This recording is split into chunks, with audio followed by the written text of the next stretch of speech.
जयो राधा माधव कुंज बिहारी। जयो राधा माधव कुंज बिहारी। जय गोपी जनवल्लभा गिरिवरधारी। जय गोपी जनवल्लभा गिरिवरधारी। यशोदनन्दन व्रजजनरञ्जन। यशोधनन्दन व्रजजनरञ्जन। यमुनातीरावनचारी।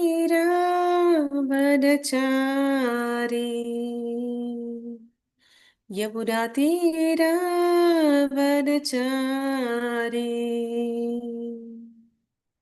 जयो राधमाधव कुंज बिहारी। जयो राधमाधव कुंज बिहारी। हरे कृष्ण कृष्ण कृष्ण हरे हरे, हरे राम राम राम हरे हरे। हरे कृष्ण कृष्ण कृष्ण हरे हरे, हरे राम राम राम हरे हरे। हरे कृष्ण कृष्ण कृष्ण हरे हरे, हरे राम राम राम हरे हरे। हरे कृष्ण कृष्ण कृष्ण हरे हरे, हरे राम राम राम हरे हरे। हरे कृष्ण कृष्ण कृष्ण हरे हरे, हरे राम राम राम हरे हरे। हरे कृष्ण कृष्ण कृष्ण हरे हरे, हरे राम राम राम हरे हरे। ॐ अज्ञानतिमिरान्धस्य ज्ञानाञ्जनशलाकया चक्षुरुन्मिलितं येन तस्मै श्रीगुरुवे नमः। श्रीचैतन्यमनोभीष्टं स्थापितं येन भूतले स्वयं रूपः कदा मह्यं ददाति स्वपदान्तिकं। वन्देऽहं श्रीगुरुश्रीयुतपदकमलं श्रीगुरून् वैष्णवांश्च श्रीरूपं साग्रजातं सहगणरघुनाथान्वितं तं सजीवं साद्वैतं सावधूतं परिजनसहितं कृष्णचैतन्यदेवं श्रीराधाकृष्णपादान् सहगण ललिता श्रीविशाखान्वितांश। हे कृष्ण करुणा सिन्धु दीनबन्धु जगत्पते गोपीश गोपिका कान्ता राधाकान्ता नमोऽस्तुते। तप्त काञ्चन गौराङ्गी राधे वृन्दावनेश्वरी वृषभानुसुते देवी प्रणमामि हरिप्रिये। वाञ्छाकल्पतरुश्च कृपा सिन्धुभ्य एव च पतितनां पावनेभ्यो वैष्णवेभ्यो नमो नमः। नमो ॐ विष्णुपादाय कृष्णप्रेष्ठाय भूतले श्रीमते भक्तिवेदांत स्वामिनिति नामिने। नमस्ते सरस्वती देवी गौरवाणी प्रचारिणि निर्विशेष शून्यवादि पाश्चात्य देशतारिणि। जय श्री कृष्ण चैतन्य प्रभु नित्यानंद श्री अद्वैत गदाधर श्रीवासादि गौर भक्त वृंद। हरे कृष्णा कृष्ण कृष्ण हरे हरे, हरे राम राम हरे हरे। ಹರೇ ಕೃಷ್ಣ. ಎಲ್ಲರಿಗೂ ಶ್ರೀ ಶ್ರೀ ರಾಧಾ ಗೋವಿಂದ ಮಂಗಳೂರು ಕುಲ ಇಸ್ಕಾನ್ ದೇವಸ್ಥಾನದಿಂದ ನಾಮನಷ್ಟ ಪ್ರಭುಗಳು ಆಯೋಜಿಸಿರುವ 2ನೇ ಹಂತದ ಭಗವದ್ಗೀತೆ ತರಗತಿಗೆ ಎಲ್ಲರಿಗೂ ಸ್ವಾಗತ. ಹರೇ ಕೃಷ್ಣ. ಹರೇ ಕೃಷ್ಣ ಮಾತಾಜಿ, ಪ್ರಣಾಮಗಳು ಮಾತಾಜಿ. ಹರೇ ಕೃಷ್ಣ ಮಾತಾಜಿ.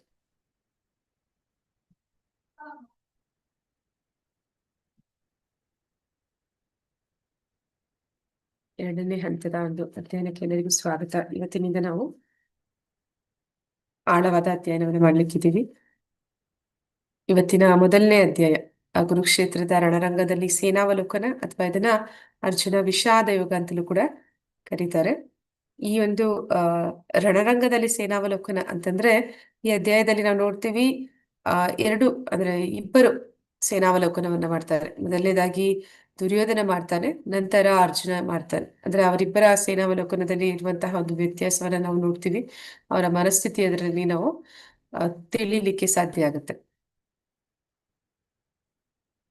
ಅರ್ಜುನ ವಿಷಾದ ಯೋಗ ಅಂತಂದ್ರೆ ಅರ್ಜುನ ಅಲ್ಲಿ ಅಂದ್ರೆ ಕ್ಷತ್ರಿಯನಾಗಿ ಯೋಧನಾಗಿ ಅವನು ಅನೇಕ ಯುದ್ಧಗಳನ್ನ ಮಾಡಿರ್ತಾನೆ. ಆದ್ರೆ ಈ ಒಂದು ಕುರುಕ್ಷೇತ್ರ ಯುದ್ಧದಲ್ಲಿ ಅವನು ಎಲ್ಲ ಅವನ ಬಂಧು ಬಾಂಧವರನ್ನ, ಸ್ನೇಹಿತರನ್ನ ಒಂದು ರಣರಂಗದಲ್ಲಿ ತಾನು ಸೋಲಿಸುವುದಕ್ಕಿಂತ ಸಾಯಿಸಬೇಕು ಅನ್ನುವಂತಹ ಒಂದು ವಿಚಾರದಿಂದ ಅವನಲ್ಲಿ ಒಂದು ವಿಷಾದದಲ್ಲಿ ಅವನು ಮುಳುಗ್ತಾನೆ. ಇಂತಹ ಒಂದು ಯುದ್ಧ ಬೇಕಾ, ಇಂಥದ ಒಂದು ಯುದ್ಧವನ್ನ ಮಾಡಿ ತನಗೆ ಅದರ ಒಂದು ಸಿಗುವಂತಹ ಜಯದ ರೂಪದಲ್ಲಿ ಬರುವಂತಹ ರಾಜ್ಯ ನನಗೆ ಬೇಕಾ ಅನ್ನುವಂತಹ ಒಂದು ಮನಸ್ಥಿತಿಗೆ ಅವನು ಹೋಗುವುದನ್ನ ನಾವು ಕಾಣ್ತೀವಿ. ಮೊದಲನೇದಾಗಿ ಪ್ರಾರಂಭ ಮಾಡೋಣ. ಶ್ಲೋಕ 1. ಧೃತರಾಷ್ಟ್ರ ಉವಾಚ ಧರ್ಮಕ್ಷೇತ್ರೇ ಕುರುಕ್ಷೇತ್ರೇ ಸಮವೇತಾಯುತ್ಸವಃ ಮಾಮಕ ಪಾಂಡವಶ್ಚೈವ ಕಿಂ ಕುರ್ವತ ಸಂಜಯ. ಮತ್ತೆ ಕೃಷ್ಣ ಅನುವಾದ ಯಾರಾದ್ರೂ ಹೋಗ್ತೀರಾ?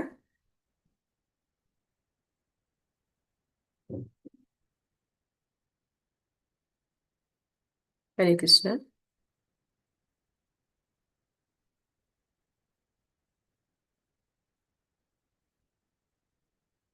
ಯಾರಾದ್ರೂ ಅನುವಾದ ಓದೋದಕ್ಕೆ ಇಷ್ಟಪಡೋಗಿದ್ರೆ ಓದ್ಬೋದು. ಹರೇ ಕೃಷ್ಣ. ಫಾಸ್ಟ್ ಪ್ರಭುಜಿ ಓದಿ ಪ್ರಭುಜಿ. ಹಾ ಮಾತಾಜಿ.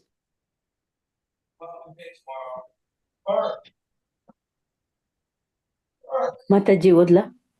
ಓದಿ ಓದಿ ಮಾತಾಜಿ. ಓದಿ ಮಾತಾಜಿ. ಅನುವಾದ. ಧರ್ಮರಾಷ್ಟ್ರನು, ಹೇ ಸಂಜಯ, ಯುದ್ಧಾಪೇಕ್ಷೆಯಿಂದ ನನ್ನ ಮಕ್ಕಳು ಮತ್ತು ಪಾಂಡವರು ಧರ್ಮಕ್ಷೇತ್ರದಲ್ಲಿ ಸೇರಿದ ನಂತರ ಏನು ಮಾಡಿದರು ಎಂದು ಕೇಳಿದನು. ಭಾವಾರ್ಥ ಓದ್ಲ ಮಾತಾಜಿ? ಇಲ್ಲ ಮಾತಾಜಿ, ಅನುವಾದ ಸಾಕು. ಇಲ್ಲಿ ಮೊದಲನೇ ಒಂದು ಶ್ಲೋಕದಲ್ಲಿ ನಮ್ಗೆ ಗೊತ್ತಾಗುತ್ತೆ ಯಾವ ಒಂದು ವಿಚಾರ ನಾವು ತಿಳಿತೀವಿ ಅಂತಂದ್ರೆ, ಧರ್ಮಕ್ಷೇತ್ರ ಕುರುಕ್ಷೇತ್ರ ಅಂತ ಪ್ರಾರಂಭ ಆಗ್ತಿರುವಂತಹ ಈ ಶ್ಲೋಕದಲ್ಲಿ ಧರ್ಮಕ್ಷೇತ್ರದಲ್ಲಿ ಧರ್ಮಕ್ಕೆ ಜಯ ಅನ್ನುವಂಥದ್ದು, ಅಂದ್ರೆ ಈ ಒಂದು ಕುರುಕ್ಷೇತ್ರ ಯುದ್ಧ ಭೂಮಿಯಲ್ಲಿ ಧರ್ಮವೇ ಗೆಲ್ಲುತ್ತೆ ಅನ್ನುವಂಥದ್ದು ಒಂದು ಧೃತರಾಷ್ಟ್ರನ ಈ ಅಂದ್ರೆ ಈ ಒಂದು 700 ಶ್ಲೋಕಗಳನ್ನು ಒಳಗೊಂಡಿರುವಂತಹ ಭಗವದ್ಗೀತೆಯಲ್ಲಿ ಮೊದಲನೇ ಶ್ಲೋಕ ಒಂದೇ ಧೃತರಾಷ್ಟ್ರನು ಹೇಳುವಂಥದ್ದು. ಆ ಶ್ಲೋಕದ ಮೂಲಕನೇ ನಮ್ಗೆ ಅರ್ಥ ಆಗುತ್ತೆ. ಅಂದ್ರೆ ಧರ್ಮ ಅನ್ನುವಂಥದ್ದು ಯಾವಾಗ್ಲೂ ಗೆಲ್ಲುತ್ತೆ ಅನ್ನುವಂಥದ್ದು ಅವರ ಮಾತುಗಳಿಂದಲೇ ನಾವು ಅರ್ಥ ಮಾಡ್ಕೊತಾ ಇದೀವಿ. ಇಲ್ಲಿ ಹೇಳ್ತಾ ಇದ್ದಾನೆ ಧೃತರಾಷ್ಟ್ರ ಸಂಜಯನಿಗೆ, ಯುದ್ಧಾಪೇಕ್ಷೆಯಿಂದ ನನ್ನ ಮಕ್ಕಳು ಮತ್ತೆ ಪಾಂಡವರು ಧರ್ಮಕ್ಷೇತ್ರದಲ್ಲಿ ಸೇರಿದ್ದಾರೆ, ಆಮೇಲೆ ಅವ್ರು ಏನ್ ಮಾಡಿದ್ರು ಅನ್ನೋಂಥ ಪ್ರಶ್ನೆನ ಇಲ್ಲಿ ಮಾಡ್ತಾ ಇದ್ದಾನೆ. ಅಂದ್ರೆ ಈ ಒಂದು ಏನಂತ ಹೇಳ್ತಾರೆ ಅಂದ್ರೆ, ಈ ಯುದ್ಧಕ್ಕೆ ಕಾರಣ ಏನು ಅಂತಂದ್ರೆ, ಈ ಧೃತರಾಷ್ಟ್ರ ಹುಟ್ಟು ಕುರುಡನಾಗಿರ್ತಾನೆ. ಆ ಕಾರಣದಿಂದ ಅವನಿಗೆ ಪಾಂಡು ಮಹಾರಾಜನಿಗಿಂತ ದೊಡ್ಡವರಾದ್ರೂ ಕೂಡ ಅವನಿಗೆ ಪಟ್ಟಾಭಿಷೇಕ ಆಗೋದಿಲ್ಲ, ಅವನು ರಾಜನೂ ಆಗೋದಿಲ್ಲ. ನಂತರ ಪಾಂಡುವಿಗೆ ರಾಜ್ಯಭಾರ ಸಿಗುತ್ತೆ. ಹಸ್ತಿನಾಪುರದ ರಾಜನಾಗಿ ಪಾಂಡು ಮಹಾರಾಜ ಆಗ್ತಾನೆ. ಆದ್ರೆ ಪಾಂಡು ಮಹಾರಾಜನಿಗೆ ಒಂದು ಶಾಪದಿಂದ ಅವನೇನ್ ಮಾಡ್ತಾನೆ, ಕಾಡಿಗೆ ಹೋಗಿರ್ತಾನೆ. ಕಾಡಿನಲ್ಲಿ ಇರುವಂತಹ ಸಮಯದಲ್ಲಿ ಏನ್ ಮಾಡ್ತಾನೆ, ಧೃತರಾಷ್ಟ್ರನನ್ನ ಕಾರ್ಯಕಾರಿ ರಾಜನನ್ನಾಗಿ ಮಾಡ್ತಾರೆ ಹಸ್ತಿನಾಪುರಕ್ಕೆ. ನಂತರ ಅವನ ಕೂತಾನೆ ಪಾಂಡು ಮಹಾರಾಜ ಹಿಂದಿರುಗಿ ಬರೋದಿಲ್ಲ, ನಾನೇ ಇಲ್ಲಿ ರಾಜನಾಗಿ ಉಳ್ಕೋತೀನಿ ಅನ್ನುವಂತಹ ಒಂದು ವ್ಯಾಮೋಹ ಅವನಲ್ಲಿ ಇರುತ್ತೆ. ಆ ಒಂದು ವ್ಯಾಮೋಹ ಎಷ್ಟರ ಮಟ್ಟಿಗೆ ಇರುತ್ತೆ ಅಂತಂದ್ರೆ, ಪಾಂಡು ಮಹಾರಾಜನಿಗೆ ಮಕ್ಕಳು ಆಗೋದಿಲ್ಲ, ಪಾಂಡು ಮಹಾರಾಜ ಮತ್ತೆ ವಾಪಸ್ಸು ಬರೋದಿಲ್ಲ ಅನ್ನುವಂಥದ್ದು ಅವನ ಮನಸ್ಥಿತಿಯಲ್ಲಿ ಇರುತ್ತೆ. ಅಂದ್ರೆ ಅವನ ಅಂತಹ ಒಂದು ಊಹೆ ಮಾಡಿರ್ತಾನೆ. ಆದ್ರೆ ಕೊನೆಗೆ ಏನಾಗುತ್ತೆ, ಪಾಂಡು ಮಹಾರಾಜನಿಗೆ 5 ಜನ ಪಾಂಡವರು ಹುಟ್ಟುತ್ತಾರೆ. ಅಂದ್ರೆ ಧೃತರಾಷ್ಟ್ರನಿಗೆ ಅಂದ್ರೆ ಯಾವಾಗ ಗೊತ್ತಾಗುತ್ತೆ ಪಾಂಡು ಮಹಾರಾಜನಿಗೆ 5 ಜನ ಮಕ್ಕಳಾಗಿದ್ದಾರೆ. ಧರ್ಮರಾಜ ಎಲ್ಲರಿಗಿಂತ ಅಂದ್ರೆ ಯುಧಿಷ್ಠಿರ ಮಹಾರಾಜ ಹಿರಿಯ ಮಗ ಅಂತ ಗೊತ್ತಾದಾಗ ಅವನಿಗೆ ತುಂಬಾ ಸಹಿಸೋದಿಕ್ಕೆ ಆಗೋದಿಲ್ಲ. ಅಂದ್ರೆ ಗಾಂಧಾರಿ ಕೂಡ ಗರ್ಭಧಾರಣೆ ಮಾಡಿರ್ತಾಳೆ, ಆದ್ರೆ ಅವಳಿಗಿನ್ನು ಮಕ್ಕಳಾಗಿರೋದಿಲ್ಲ. ಆ ರೀತಿ ನೋಡಿದ್ರೆ ಯುಧಿಷ್ಠಿರ ಮಹಾರಾಜ ಕುರುವಂಶದ ಮುಂದಿನ ಒಂದು ರಾಜನಾಗಿದ್ದಾನೆ. ಆದ್ರೆ ಧೃತರಾಷ್ಟ್ರನಿಗೆ ತನ್ನ ರಾಜ್ಯವನ್ನ ಪಾಂಡವರಿಗೆ ಬಿಟ್ಕೊಡೋದಕ್ಕೆ ಇಷ್ಟ ಇಲ್ಲ. ಆ ಕಾರಣದಿಂದ ಅವನು ಏನ್ ಮಾಡ್ತಾನೆ, ತನ್ನ ಮಗ ಮತ್ತೆ ಶಕುನಿ ಇವರಿಬ್ರು ಸೇರಿ ಅನೇಕ ಷಡ್ಯಂತ್ರಗಳನ್ನ ಮಾಡ್ತಾರೆ. ಅಂದ್ರೆ ಚಿಕ್ಕವರಿದ್ದಾಗ್ಲೇ ಅವರನ್ನ ಕೊಲ್ಲೋದಕ್ಕೆ ಭೀಮನಿಗೆ ವಿಷ ಉಣಿಸುವಂಥದ್ದು, ಅರಿಗಿನ ಮನೆಯಲ್ಲಿ ಕುಂತಿ ಸಮೇತ ಅವರನ್ನ ಸುಡುವಂತ ಪ್ರಯತ್ನ ಮಾಡುವಂಥದ್ದು, ಇದೆಲ್ಲ ಕೂಡ ಪ್ರಯತ್ನಗಳು ಕೌರವರು ಮಾಡ್ತಾರೆ. ಆಗ ಆಮ್, ಆದ್ರೆ ಅವರ ಒಂದು ಪ್ರಯತ್ನದಲ್ಲಿ ಅವ್ರು ವಿಫಲರು ಕೂಡ ಆಗ್ತಾರೆ. ಅಂದ್ರೆ ಅಷ್ಟು ಅವರ ಮೇಲೆ ಅಸೂಯೆ ಅನ್ನುವಂಥದ್ದು, ಅವರ ಮೇಲೆ ಅವ್ರಿಗೆ ಆಮ್, ಕೋಪ ಅನ್ನುವಂಥದ್ದು ಇರುತ್ತೆ. ಈಗ ಧೃತರಾಷ್ಟ್ರನು ಕೂಡ ಕೊನೆಗೆ ಇಲ್ಲಿ ಅವ್ರಿಗೆ ಮೋಸದ ಜೂಜಿನಾಟದಲ್ಲಿ ಅವರನ್ನ ಸೋಲಿಸ್ತಾರೆ. ಸೋಲಿಸಿ ನಂತರ 13 ವರ್ಷ ಅಂದ್ರೆ 12 ವರ್ಷ ವನವಾಸ, 1 ವರ್ಷ ಅಜ್ಞಾತವಾಸಕ್ಕೆ ಕೂಡ ಕಳಿಸ್ತಾರೆ. ಆ ವಾಸ ಮುಗಿಸಿ ಅವ್ರು ವಾಪಸ್ ಬಂದಾಗ ಅವರ ಒಂದು ರಾಜ್ಯವನ್ನ ಹಿಂದಿರುಗಿಸ್ಬೇಕು ಅನ್ನುವಂಥದ್ದು ಮಾತಾಗಿರುತ್ತೆ. ಆದ್ರೆ ಈಗ ಅವರು ಆ ಒಂದು ರಾಜ್ಯವನ್ನ ಮತ್ತೆ ವಾಪಸ್ ಕೊಡೋದಕ್ಕೆ ಸಿದ್ಧ ಇರೋದಿಲ್ಲ. ದುರ್ಯೋಧನ ಅದಕ್ಕೆ ಒಪ್ಪೋದಿಲ್ಲ. ಕೃಷ್ಣ ಸ್ವತಃ ಸಂಧಾನಕ್ಕೆ ಬರ್ತಾನೆ. ನೀನು ಇಡೀ ರಾಜ್ಯವನ್ನು ವಾಪಸ್ ಹಿಂದಿರುಗಿಸ್ಲಿಲ್ಲ ಅಂದ್ರೆ ಪರವಾಗಿಲ್ಲ, ಕಡೆ ಪಕ್ಷ 5 ಗ್ರಾಮಗಳನ್ನಾದ್ರೂ ಕೊಟ್ಟು ಬಿಡುವಂತೆ. ಅದಕ್ಕೆ ಅವನೇ ಹೇಳ್ತಾನೆ, ಸೂಜಿ ಮನೆಯ ಜಾಗ ಅಷ್ಟು ಕೂಡ ನಾನು ಅವ್ರಿಗೆ ಕೊಡೋದಿಲ್ಲ ಅಂತ ಹೇಳ್ತಾರೆ. ಆದ್ರೆ ಇಲ್ಲಿ ಯಾವ ರೀತಿ ಮಾತಾಡ್ಬೇಕು ಅಂತಂದ್ರೆ ದುರ್ಯೋಧನನಿಗೆ ಎರಡು ಮನಸ್ಸಿನಲ್ಲಿ 2 ವಿಷಯಗಳಿರುತ್ತೆ. ಒಂದು, ಅವರ ಮೇಲೆ ಏನಂತಂದ್ರೆ ಪಾಂಡವರು 13 ವರ್ಷ ಅವರು ವನವಾಸ ಅಜ್ಞಾತವಾಸಗಳನ್ನ ಅನುಭವಿಸಿದ್ದಾರೆ. ಈಗ ಅವ್ರ ಹತ್ರ ಅಂಥದ್ದೇನು ಶಕ್ತಿ ಇರುತ್ತೆ, ಅಂಥದ್ದೇನು ಬಲ ಇದೆ, ನನ್ನ ಮೇಲೆ ಯುದ್ಧ ಮಾಡಿ ಮತ್ತೆ ನನ್ನಿಂದ ವಾಪಸ್ ಪಡ್ಕೊಳ್ಳೋಷ್ಟು ಶಕ್ತಿ ಅವರಲ್ಲಿ ಇರೋದಿಲ್ಲ ಅನ್ನುವಂಥದ್ದು ಅವನಿಗೆ ಅವರ ಮೇಲೆ ಒಂದು ತಾತ್ಸಾರ ಇರುತ್ತೆ. ಇನ್ನ ಒಂದು ಏನು ಅಂತಂದ್ರೆ, ಇದಕ್ಕೂ ಮೊದಲು ಕೂಡ ಹಾಗೆ ಮಾಡಿರ್ತಾರೆ. ಹಸ್ತಿನಾಪುರವನ್ನ ಅವರು ಯುಧಿಷ್ಠಿರ ಮಹಾರಾಜನಿಗೆ ಒಪ್ಸೋದಿಲ್ಲ. ಅವ್ರೇನ್ ಮಾಡ್ತಾರೆ, ಅವನಿಗೆ ಇಂದ್ರಪ್ರಸ್ಥವನ್ನ ಅಂದ್ರೆ ಕಾಂಡವ ವನವನ್ನ ಕೊಡ್ತಾರೆ. ಆ ಕಾಂಡವವನ ಅನ್ನುವಂಥದ್ದು ಒಂದು ಕಾಡು, ಅದನ್ನೇ ಕೊಟ್ಟಿರ್ತಾರೆ. ಆದ್ರೆ ಆ ಕಾಡನ್ನು ಕೂಡ ಅವರು ಸುಂದರವಾದ ಇಂದ್ರಪ್ರಸ್ಥ ಅಂದ್ರೆ ಇಂದ್ರನ ಲೋಕಕ್ಕೆ ಸಮಾನವಾದಂತಹ ರೀತಿಯಲ್ಲಿ ಒಂದು ಸುಂದರವಾದ ನಗರವನ್ನು ಅವರು ಮಾಡ್ತಾರೆ ಕೃಷ್ಣನ ಸಹಾಯದಿಂದ. ಆ ರೀತಿ ಅವರು ಚಕ್ರವರ್ತಿಗಳು ಕೂಡ ಆಗಿರ್ತಾರೆ. ಹೀಗ ಅವನಿಗೆ ಆ ಒಂದು ಹೆದರಿಕೆ ಕೂಡ ಇರುತ್ತೆ. ಇವರಿಗೆ 5 ಗ್ರಾಮ ಕೊಟ್ರೆ ಇವರು ಕೂಡಲೇ ಆ ಕೆಲವೇ ದಿನಗಳಲ್ಲಿ ಅವರ ಒಂದು ರಾಜ್ಯವನ್ನು ವಿಸ್ತಾರ ಮಾಡುವಂತ ಶಕ್ತಿ ಅವ್ರಿಗಿದೆ ಅಂತ. ಈ ಕಾರಣದಿಂದ ಅವನು ಹಿಂದಿರುಗಿಸೋದಕ್ಕೆ ನಿರಾಕರಣೆ ಮಾಡ್ತಾನೆ. ಈಗ ಧೃತರಾಷ್ಟ್ರ ರಾಜನಾಗಿ ಈ ಒಂದು ಸಂಧಾನವನ್ನ ಒಪ್ಕೊಂಡು ಯುದ್ಧವನ್ನ ನಿಲ್ಲಿಸುವಂತಹ ಒಂದು ಅವಕಾಶ ಅವನಿಗಿತ್ತು. ಅಂದ್ರೆ ಅವನು ಕುರುಕ್ಷೇತ್ರ ಯುದ್ಧ ಆಗದೆ ಇರುವಂತೆ ಅವನು ಮಾಡ್ಬೋದಾಗಿತ್ತು. ಆದ್ರೆ ಅವನು ಪುತ್ರ ವ್ಯಾಮೋಹ ಅಂದ್ರೆ ನಾನು ಆಳ್ಬೇಕು, ನಂತರ ನನ್ನ ಮಕ್ಕಳೇ ಆಳ್ಬೇಕು ಅನ್ನುವಂತಹ ಒಂದು ಪುತ್ರ ವ್ಯಾಮೋಹದಿಂದ ಅವನು ಏನ್ ಮಾಡ್ತಾನೆ, ಯುದ್ಧ ನಡೀಲಿ ಅನ್ನೋ ರೀತಿಯಲ್ಲಿ ಅವನು ತನ್ನ ಮಕ್ಕಳು ಮಾಡಿದಂತ ಎಲ್ಲ ಅನಾಚಾರಗಳಿಗೆ ಅವನು ಪ್ರೋತ್ಸಾಹ ಕೊಡ್ತಾನೆ. ಈಗ ಧೃತರಾಷ್ಟ್ರ ಆ ಯುದ್ಧ ನಡೆಯೋಕೆ ಪ್ರಾರಂಭ ಆಗಿದೆ. ಅವನು ಕುರುಡನಾದ ಕಾರಣ ಅವನು ಯುದ್ಧದಲ್ಲಿ ಪಾಲ್ಗೊಳ್ತಾ ಇಲ್ಲ. ಆದ್ರೆ ಅವನು ಹಸ್ತಿನಾಪುರದಲ್ಲಿ ಇದ್ದಾನೆ. ಆದ್ರೆ ಅಲ್ಲಿ ವ್ಯಾಸರು ಬರ್ತಾರೆ. ಭಗವಾನ್ ವ್ಯಾಸರು ಬಂದು ಧೃತರಾಷ್ಟ್ರನಿಗೆ ಕೇಳ್ತಾರೆ, ನೀನು ಈ ಯುದ್ಧವನ್ನ ನೋಡ್ಬೇಕು ಅಂತಂದ್ರೆ ನಾನು ನಿನಗೆ ಆ ಒಂದು ದೃಷ್ಟಿಯನ್ನ ಕೊಡ್ತೀನಿ ಅಂತ. ಆದ್ರೆ ಅವನು ಹೇಳ್ತಾನೆ, ಇಲ್ಲ ನನಗೆ ದೃಷ್ಟಿ ಬೇಡ ಅಂತ ಹೇಳಿ ಸಂಜಯ, ವ್ಯಾಸರ ಶಿಷ್ಯರಾದಂತಹ ಸಂಜಯ, ಅವನು ಧೃತರಾಷ್ಟ್ರನ ಮಂತ್ರಿ ಮತ್ತು ಅವನ ಸಾರಥಿ ಕೂಡ ಆಗಿರ್ತಾನೆ. ಅವನಿಗೆ ಆ ಒಂದು ದಿವ್ಯ ದೃಷ್ಟಿಯನ್ನ ಕೊಡ್ತಾರೆ.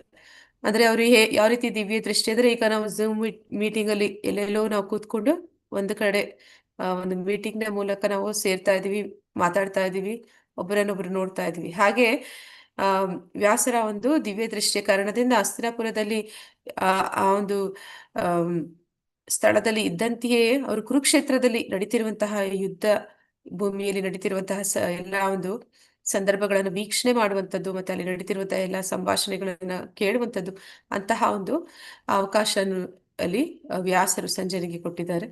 ಆ ಕಾರಣದಿಂದ ಇಲ್ಲಿ ಧೃತರಾಷ್ಟ್ರ ಸಂಜಯನನ್ನ ಕೇಳ್ತಾ ಇದ್ದಾನೆ, ಯುದ್ಧಾಪೇಕ್ಷೆಯಿಂದ ನನ್ನ ಮಕ್ಕಳು ಮತ್ತೆ ಪಾಂಡವರು ಧರ್ಮಕ್ಷೇತ್ರ ಅಂದ್ರೆ ಕುರುಕ್ಷೇತ್ರ ಅನ್ನುವಂಥದ್ದು ಪುಣ್ಯ ಭೂಮಿ. ಅಲ್ಲಿ ಯುದ್ಧ ನಡೆಯೋದಕ್ಕೆ ಮುಂಚೆ ಅನೇಕ ಜನ ಆ ಯಾಗ ಯಜ್ಞಗಳನ್ನ, ತಪಸ್ಸುಗಳನ್ನ, ಮತ್ತೆ ಅಲ್ಲಿ ಧರ್ಮ ಕಾರ್ಯಗಳನ್ನ ನಡೆಸುತ್ತಿದ್ದಂತಹ ಒಂದು ಜಾಗ ಅದು.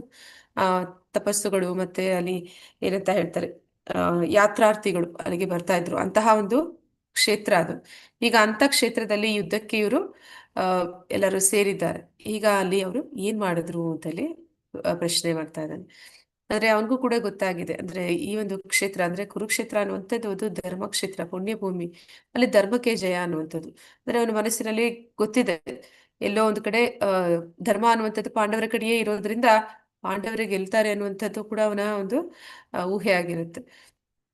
ಆದ್ರೂ ಇಲ್ಲಿ ಪ್ರಶ್ನೆ ಮಾಡ್ತಾ ಇದ್ದಾನೆ. ಅದಕ್ಕೆ ಪ್ರಭುಪಾದರು ಯಾವ ರೀತಿ ಹೇಳ್ತಾರೆ ಅಂತಂದ್ರೆ, ಇವರ ಪ್ರಶ್ನೆ ಯಾವ ರೀತಿ ಇದೆ ಅಂತಂದ್ರೆ, ಎಲ್ಲ ಏನಂತ ಹೇಳ್ತಾರೆ ಅಂದ್ರೆ, ಒಬ್ಬ ವ್ಯಕ್ತಿಯನ್ನ ಕೂರಿಸಿ ಅವನ ಮುಂದೆ ಬಾಳೆ ಎಲೆ ಹಾಸಿ ಎಲ್ಲ ಅಡಿಗೆ ಬಡಿಸಿ ಆಮೇಲೆ ಅವನು ಏನ್ ಮಾಡಿದ ಅಂತ ಕೇಳಿದ ಹಾಗೆ ಇದೆ ಅಂತ. ಅಂದ್ರೆ ಅವ್ರಿಗೆ ಯಾವ ರೀತಿ ಅನಿಸ್ತಿದೆ ಅಂದ್ರೆ, ಧೃತರಾಷ್ಟ್ರನೇ ಈ ಒಂದು ಕುರುಕ್ಷೇತ್ರ ಯುದ್ಧಕ್ಕೆ ಮೂಲ ಕಾರಣ. ಅವನೇ ಅದನ್ನ ನಿಲ್ಲಿಸಬಹುದಾಗಿತ್ತು, ಆದ್ರೆ ಅವನೇ ಅದಕ್ಕೆ ಪ್ರೋತ್ಸಾಹ ಕೊಟ್ಟವನು. ಈಗ ಎಲ್ಲರೂ ಸೇರಿದ್ಮೇಲೆ ಏನ್ ಮಾಡ್ತಾರೆ ಅಂತ ಕೇಳುವಂತ ಪ್ರಶ್ನೆ ಹಾಸ್ಯಾಸ್ಪದವಾಗಿದೆ. ಅಂದ್ರೆ ಅಲ್ಲಿ ಎಲ್ಲರೂ ಯುದ್ಧಕ್ಕೆ ಬಂದಿದ್ದಾರೆ ಅಂದ್ರೆ ಯುದ್ಧ ಮಾಡ್ತಾರೆ ಅನ್ನುವಂಥದ್ದು ಆ ಯಾರು ಬೇಕಾದ್ರೂ ತಿಳ್ಕೊಳ್ಳಿಕ್ಕೆ ಸಾಧ್ಯ ಆಗುತ್ತೆ ಅಂತ ಪ್ರಶ್ನೆ ಮಾಡ್ತಾ ಇದ್ದಾನೆ ಅಂತ ಒಂದು ಭಾವಾರ್ಥದಲ್ಲಿ ಪ್ರಭುಪಾದರು ಹೇಳ್ತಾರೆ. ಅಂದರೆ ಒಂದು ಆ, ಪಾಂಡವರು ಮತ್ತೆ ಕೌರವರು ಇಬ್ಬರು ಕೂಡ ಕುರುವಂಶಕ್ಕೆ ಸೇರಿದವರೇ. ಆದ್ರೆ ಅವನು ಮಾಮಕ ಪಾಂಡವ ಶೈವ ಅಂತ ಹೇಳ್ತಾನೆ. ಮಾಮಕ ಅಂತಂದ್ರೆ ತನ್ನ ಮಕ್ಕಳನ್ನ ಕೌರವರು ಅಂತಲೂ, ಪಾಂಡುವಿನ ಮಕ್ಕಳನ್ನ ಪ್ರತ್ಯೇಕವಾಗಿ ಮಾಡ್ತಾನೆ. ಅಂದ್ರೆ ಕುರುವಂಶದಿಂದ ಹೊರಗಡೆ ಇಡ್ತಾನೆ. ಅಂದ್ರೆ ಮಾತಿನಲ್ಲಿ ಆ ಒಂದು ಭೇದ ಭಾವವನ್ನ ತೋರಿಸ್ತಾನೆ. ಈ ಎಲ್ಲ ವಿಚಾರಗಳನ್ನ ಇಲ್ಲಿ ನಾವು ಮೊದಲನೇ ಶ್ಲೋಕದಲ್ಲಿ ಕಾಣ್ತೀವಿ.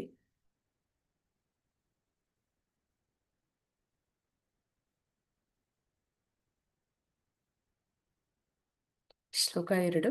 ಸಂಜಯ ಉವಾಚ ದೃಷ್ಟ್ವಾ ತು ಪಾಂಡವಾನೀಕಂ ವ್ಯೂಢಂ ದುರ್ಯೋಧನಸ್ತದಾ ಆಚಾರ್ಯಾಂ ಉಪಸಂಗಮ್ಯ ರಾಜ ವಚನಮಬ್ರವೀತ್. ಹರೇ ಕೃಷ್ಣ. ಯಾರಾದ್ರೂ ಅನುವಾದ ಓದಿ. ಹರೇ ಕೃಷ್ಣ ಮಾತಾಜಿ. ಹಾ ಮಾತಾಜಿ. ಅನುವಾದ. ಸಂಜಯನು ಹೇಳಿದ, ರಾಜನೇ, ಪಾಂಡವರ ಸೇನಾ ವ್ಯೂಹವನ್ನು ವೀಕ್ಷಿಸಿ ರಾಜ ದುರ್ಯೋಧನನು ತನ್ನ ಗುರುಗಳ ಬಳಿಗೆ ಹೋಗಿ ಹೀಗೆಂದನು. ಹರೇ ಕೃಷ್ಣ ಮಾತಾಜಿ. ಹರೇ ಕೃಷ್ಣ ಮಾತಾಜಿ, ಧನ್ಯವಾದಗಳು. ಅಂದ್ರೆ ಇಲ್ಲಿ ಆ ಸಂಜಯ ಹೇಳ್ತಾ ಇದ್ದಾನೆ. ಸಂಜಯ ಈಗ ಧೃತರಾಷ್ಟ್ರ ಅವನ ಒಂದು ಆಪ್ತನು, ಸ್ನೇಹಿತನು, ಮತ್ತೆ ಮಂತ್ರಿ, ಸಾರಥಿ ಎಲ್ಲವೂ ಆಗಿದ್ದಾನೆ. ಈಗ ಅವನಿಗೆ ಗೊತ್ತಿದೆ ಧೃತರಾಷ್ಟ್ರನ ಮನಸ್ಥಿತಿ ಯಾವ ರೀತಿಯದು ಅಂತ ಗೊತ್ತಿದೆ. ಅವನನ್ನ ಸಂತೋಷ ಪಡಿಸೋದಕ್ಕಾಗಿ ಅವನು ಏನಂತ ಹೇಳ್ತಾ ಇದ್ದಾನೆ, ಮೊದಲನೇದಾಗಿ ಅವನ ಮಗನ ಬಗ್ಗೆ ಅವನು ಹೇಳ್ತಾ ಇದ್ದಾನೆ. ಅವನ ಮಗನನ್ನ ಕುರಿತು ಹೇಳುವಾಗ ರಾಜ ದುರ್ಯೋಧನ ಅಂತ ಕರೀತಾ ಇದ್ದಾನೆ. ಇಲ್ಲಿ ರಾಜ ದುರ್ಯೋಧನ ಅನ್ನೋದಕ್ಕೆ, ಅವನು ರಾಜ ಯಾವತ್ತೂ ಆಗೇ ಇರ್ಲಿಲ್ಲ. ದುರ್ಯೋಧನ ಅವನು ಯಾವತ್ತು ಯಾವ ರಾಜ್ಯಕ್ಕೂ ರಾಜನಾಗಿರ್ಲಿಲ್ಲ. ಅಂದ್ರೆ ಆ ಯುಧಿಷ್ಠಿರ ಮಹಾರಾಜ ಇಂದ್ರಪ್ರಸ್ಥಕ್ಕೆ ರಾಜನಾಗಿದ್ದ. ಈ ಕಡೆ ಹಸ್ತಿನಾಪುರಕ್ಕೆ ಧೃತರಾಷ್ಟ್ರ ರಾಜನಾಗಿದ್ದ. ಆದ್ರೆ ದುರ್ಯೋಧನ ಇನ್ನು ರಾಜ ಆಗಿಲ್ಲ. ಆದ್ರೂ ಕೂಡ ಆ ಒಂದು ಧೃತರಾಷ್ಟ್ರನ ಇಚ್ಛೆ ಅವನ ಮಗನನ್ನ ರಾಜನನ್ನಾಗಿ ಕಾಣ್ಬೇಕು ಅನ್ನುವಂಥದ್ದಿತ್ತು. ಆ ಕಾರಣದಿಂದ ಇಲ್ಲಿ ಅವನನ್ನ ರಾಜ ದುರ್ಯೋಧನ ಅಂತ ಹೇಳ್ತಾ ಇದ್ದಾನೆ. ಅವನ್ ಏನ್ ಮಾಡ್ತಾ ಇದ್ದಾನೆ ಅಂತಂದ್ರೆ, ತನ್ನ ಗುರುಗಳ ಬಳಿಗೆ ಹೋಗಿ ಹೀಗೆಂದನು ಅಂತ ಹೇಳ್ತಾ ಇದ್ದಾರೆ. ಅದ್ರಲ್ಲಿ ಒಂದು ಎಲ್ಲ ಕೌರವರು ಪಾಂಡವರು ಇಬ್ಬರಿಗೂ ಕೂಡ ಗುರುಗಳಾಗಿದ್ದಂಥವ್ರು ದ್ರೋಣಾಚಾರ್ಯರ ಹತ್ರ ಹೋಗಿ ಈ ಸೇನಾ ವ್ಯೂಹದ ಬಗ್ಗೆ ಅವನು ಹೇಳ್ತಾ ಇರುವಂಥದ್ದು. ಅಂದ್ರೆ ಅಲ್ಲಿ ನಾವು ನೋಡ್ತೀವಿ, ಯುದ್ಧಕ್ಕೆ ಕೌರವರ ಕಡೆಯಿಂದ 11 ಅಕ್ಷೋಣಿ ಸೈನ್ಯ ಮತ್ತೆ ಪಾಂಡವರ ಕಡೆಯಿಂದ 7 ಅಕ್ಷೋಣಿ ಸೈನ್ಯ ಅಲ್ಲಿ ಕುರುಕ್ಷೇತ್ರದಲ್ಲಿ ಸೇರಿದ್ದಾರೆ. ಆ ಒಂದು ಯುದ್ಧದಲ್ಲಿ ದೃಷ್ಟದ್ಯುಮ್ನ ಸೇನಾಧಿಪತಿಯಾಗಿ ಪಾಂಡವರ ಕಡೆಯಿಂದ ವ್ಯೂಹವನ್ನ ರಚನೆ ಮಾಡಿದ್ದಾನೆ. ಆ ಒಂದು ವ್ಯೂಹ ಅನ್ನುವಂಥದ್ದು ಯಾವ ರೀತಿ ಇದೆ ಅನ್ನುವಂಥದ್ದನ್ನ ಅವನು ದುರ್ಯೋಧನ ನೋಡಿ, ಅವನಲ್ಲಿ ಒಳಗಡೆ ಎಲ್ಲೋ ಒಂದು ಕಡೆ ಹೆದರಿಕೆ ಕೂಡ ಇದೆ. ಅಂದ್ರೆ ಪಾಂಡವರನ್ನ ಅವನು ಸಾಧಾರಣ ಅಂತ ಅನ್ಕೊಂಡ, ನೋಡಿದ್ರೆ ಅವರು ಕೂಡ ಏನು ಕಡಿಮೆ ಇಲ್ಲ ಅನ್ನೋ ಹಾಗೆ 7 ಅಕ್ಷೋಣಿ ಸೈನ್ಯವನ್ನ ಸೇರಿಸಿದ್ದಾರೆ.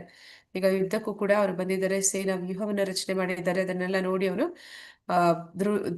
ದ್ರೋಣಾಚಾರ್ಯರ ಹತ್ರ ಹೋಗಿ ಯಾವ ರೀತಿ ಮುಂದೆ ಮಾತಾಡ್ತಾನೆ ಅನ್ನುವಂಥದ್ದನ್ನ ನಾವು ಇಲ್ಲಿ ನೋಡ್ತೀವಿ. ಶ್ಲೋಕ 3. ಪಶ್ಯೇತಾಂ ಪಾಂಡುಪುತ್ರಾಣಾಂ ಆಚಾರ್ಯ ಮಹತೀಂ ಚಾಮುಂ ವ್ಯೂಢಾಂ ದೃಪದಪುತ್ರೇಣ ತವ ಶಿಷ್ಯೇಣ ಧೀಮತಾ. ಹರೇ ಕೃಷ್ಣ. ಅನುವಾದ ಓದಿ.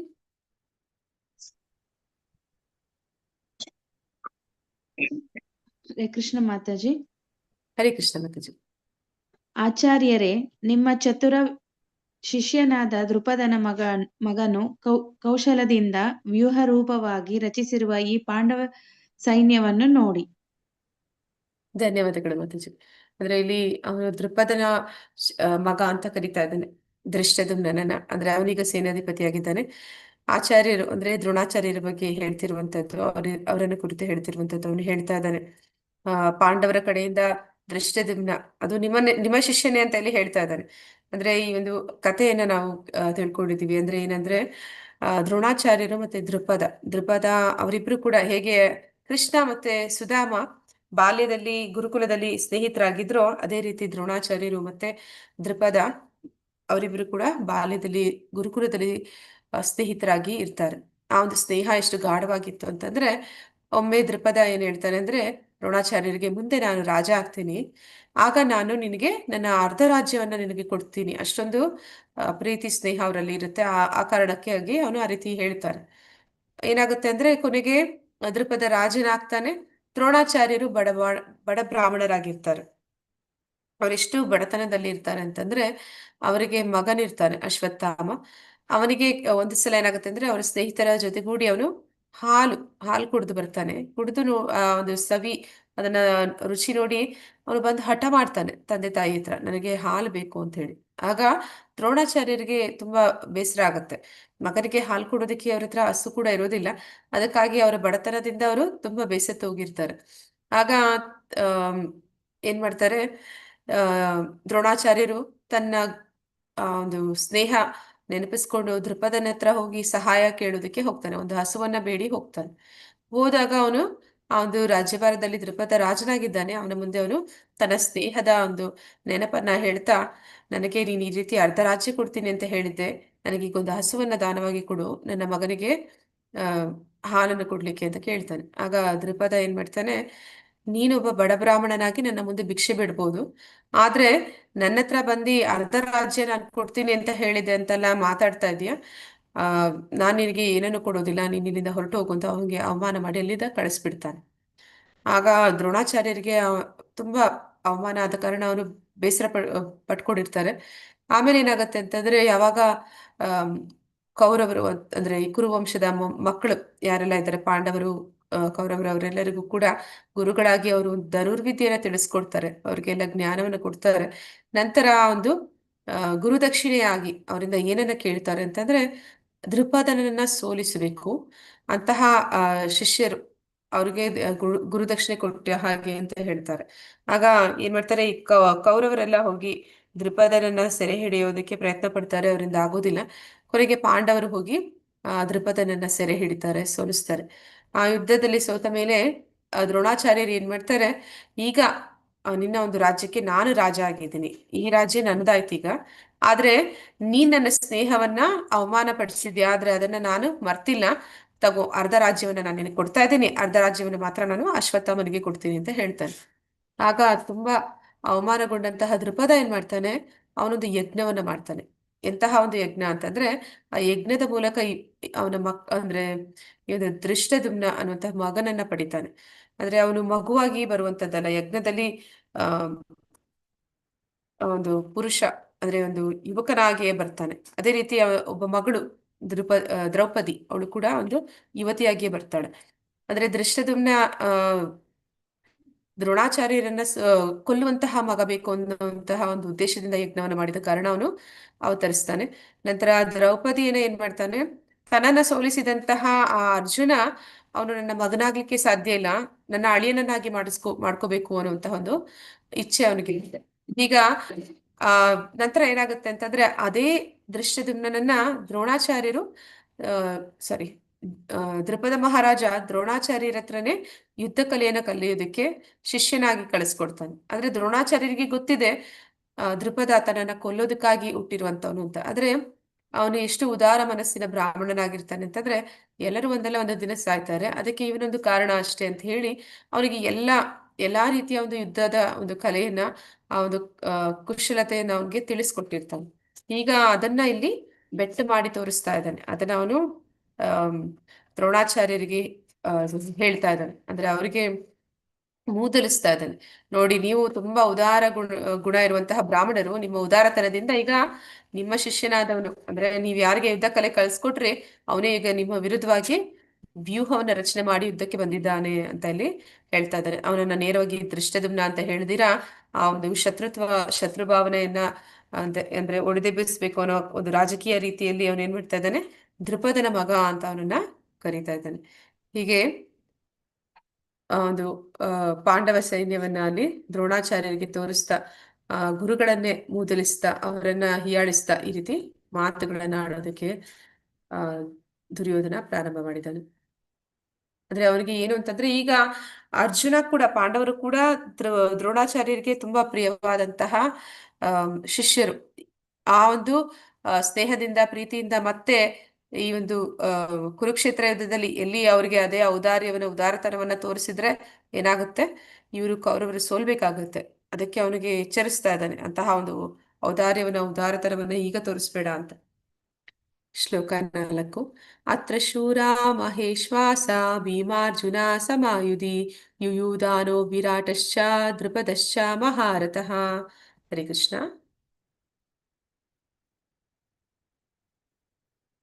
ಹರೇ ಕೃಷ್ಣ. ಅನುವಾದ ಓದಿ. ಹೋರಾಟದಲ್ಲಿ ಭೀಮಾರ್ಜುನರಿಗೆ ಸಮಾನರಾದ ಅನೇಕ ವೀರ ಬಲ್ಲಾಳುಗಳು ಈ ಸೈನ್ಯದಲ್ಲಿದ್ದಾರೆ. ಯುಧಾನ, ವಿರಾಟ ಮತ್ತು ದೃಪದರಂತಹ ಮಹಾರಥರಿದ್ದಾರೆ. ಧನ್ಯವಾದಗಳು ಮಾತಾಜಿ. ಹರೇ ಕೃಷ್ಣ. ಇಲ್ಲಿ ಅವನು ದುರ್ಯೋಧನ ಭೀಮಾರ್ಜುನರಿಗೆ ಸಮಾನರಾದ ಅಂತ ಇಲ್ಲಿ ಬಿಲ್ಲಾಳುಗಳು ಅಂತ ಹೇಳ್ತಾ ಇದ್ದಾನೆ. ಅಂದ್ರೆ ಅವನಿಗೆ ಚೆನ್ನಾಗಿ ಗೊತ್ತು, ಅಂದ್ರೆ ಭೀಮ ಮತ್ತೆ ಅರ್ಜುನರಿಂದಲೇ ಒಂದು ಕೌರವರೆಲ್ಲ ಸೋಲೋದಕ್ಕೆ ಸಾಧ್ಯ. ಅಷ್ಟೊಂದು ಒಂದು ಯುದ್ಧ ಕಲೆಯಲ್ಲಿ ನಿಪುಣರಾದವರಿಬ್ರು, ಅಷ್ಟು ಶಕ್ತಿಶಾಲಿ ಬಲಶಾಲಿಗಳು ಅಂತ ಅವರನ್ನ ತೋರಿಸ್ತಾ ಹೇಳ್ತಾ ಇದ್ದಾನೆ. ಅವ್ರು ಮಾತ್ರ ಅಲ್ಲ, ಅವರಿಗೆ ಸಮಾನರಾದಂತವ್ರು ಇನ್ನೂ ಅವ್ರ ಕಡೆ ಜನ ಇದ್ದಾರೆ. ಅಂದ್ರೆ ಈ ಸೇನಾವಲೋಕನ ನಡೀತಾ ಇದೆ. ಅಂದ್ರೆ ಯಾರೆಲ್ಲ ಆ ಕಡೆಯಿಂದ ಯುದ್ಧಕ್ಕೆ ಬಂದಿದ್ದಾರೆ ಅವರನ್ನೆಲ್ಲ ಇಲ್ಲಿ ದ್ರೋಣಾಚಾರ್ಯರಿಗೆ ಅವನು ತಿಳಿಸ್ತಾ ಇದ್ದಾನೆ. ಅಂದ್ರೆ ಯಾರೆಲ್ಲ ಬಂದಿದ್ದಾರೆ ಅಂತ ಹೇಳ್ತಾ ಇದ್ದಾನೆ. ಅಂದ್ರೆ ಯುಯುಧಾನ, ವಿರಾಟ ಅಂತಂದ್ರೆ ಅವನು ಇವರು ಅಜ್ಞಾತವಾಸದಲ್ಲಿದ್ದಾಗ ವಿರಾಟನ ಒಂದು ಸಾಮ್ರಾಜ್ಯದಲ್ಲಿ ಅವರು ಅಂದ್ರೆ ಅವರಂತೂ ವೇಷವನ್ನ ಮರೆಸಿ ಅಲ್ಲಿ ಇರ್ತಾರೆ. ನಂತರ ಕೊನೆಗೆ ಏನಾಗುತ್ತೆ ಅಂದ್ರೆ ಅಭಿಮನ್ಯು ಒಂದು ಉತ್ತರೆಯನ್ನ ಮದುವೆ ಆಗ್ತಾನೆ. ಈ ರೀತಿ ಅವರು ಸಂಬಂಧಿಕರಾಗಿರ್ತಾರೆ. ಮತ್ತೆ ಇಲ್ಲಿ ದೃಪದ ಅಂದ್ರೆ ಇಲ್ಲಿ ದ್ರೌಪದಿಯ ತಂದೆ. ಹೀಗೆ ಅವರ ಸ್ನೇಹಿತರು, ಅವರ ಸಂಬಂಧಿಕರು ಎಲ್ಲರೂ ಕೂಡ ಅವರ ಒಂದು ಪಾಂಡವರ ಕಡೆಯಿಂದ ಯುದ್ಧಕ್ಕೆ ಬಂದಿದ್ದಾರೆ. ಅವರನ್ನೆಲ್ಲ ಇಲ್ಲಿ ಹೆಸರಿಸ್ತಾ ಇದ್ದಾನೆ ದುರ್ಯೋಧನ. ಶ್ಲೋಕ 5. ದೃಷ್ಟಕೇತು ಚೇಕಿತಾನ ಕಾಶಿರಾಜ ಚ ವೀರ್ಯವಾನ್ ಪುರುಜಿತ್ ಕುಂತಿಭೋಜ ಚ ಶೈಬ್ಯಾಂ ಚ ನರಪುಂಗವಃ. ಹರೇ ಕೃಷ್ಣ. ಹರೇ ಕೃಷ್ಣ ಮಾತಾಜಿ. ಅನುವಾದ. ದೃಷ್ಟಕೇತು, ಚೇಕಿತಾನ, ಕಾಶಿರಾಜ, ಪುರುಜಿತ್, ಕುಂತಿಭೋಜ ಮತ್ತು ಶೈಬ್ಯನಂತಹ ನರಪುಂಗವರು ಇದ್ದಾರೆ. ಹರೇ ಕೃಷ್ಣ. ಧನ್ಯವಾದಗಳು. ಹರೇ ಕೃಷ್ಣ ಮಾತಾಜಿ. ಇಲ್ಲಿ ಈ ಯುದ್ಧಕ್ಕೆ ಬಂದಿರುವಂತಹ ಜನರೇಷನ್ಸ್ ನ ಹೇಳ್ತಾರೆ. ಏನಂತ ಹೇಳ್ತಾರೆ ಅಂದ್ರೆ, ಪಾಂಡವರಿಗೆ ತಾತ ಸಮಾನ ಭೀಷ್ಮಾಚಾರ್ಯರು. ಅವರ ಒಂದು ಅವರ ವಯಸ್ಕರು ಅಂದ್ರೆ ಆ ಒಂದು ಜನರೇಷನ್ಸ್ ಅಂದ್ರೆ ಅವರಿಗಿಂತ 6 ಜನರೇಷನ್ ಜನ ಅಲ್ಲಿ ಬಂದಿದ್ರು ಅಂತ ಹೇಳ್ತಾರೆ.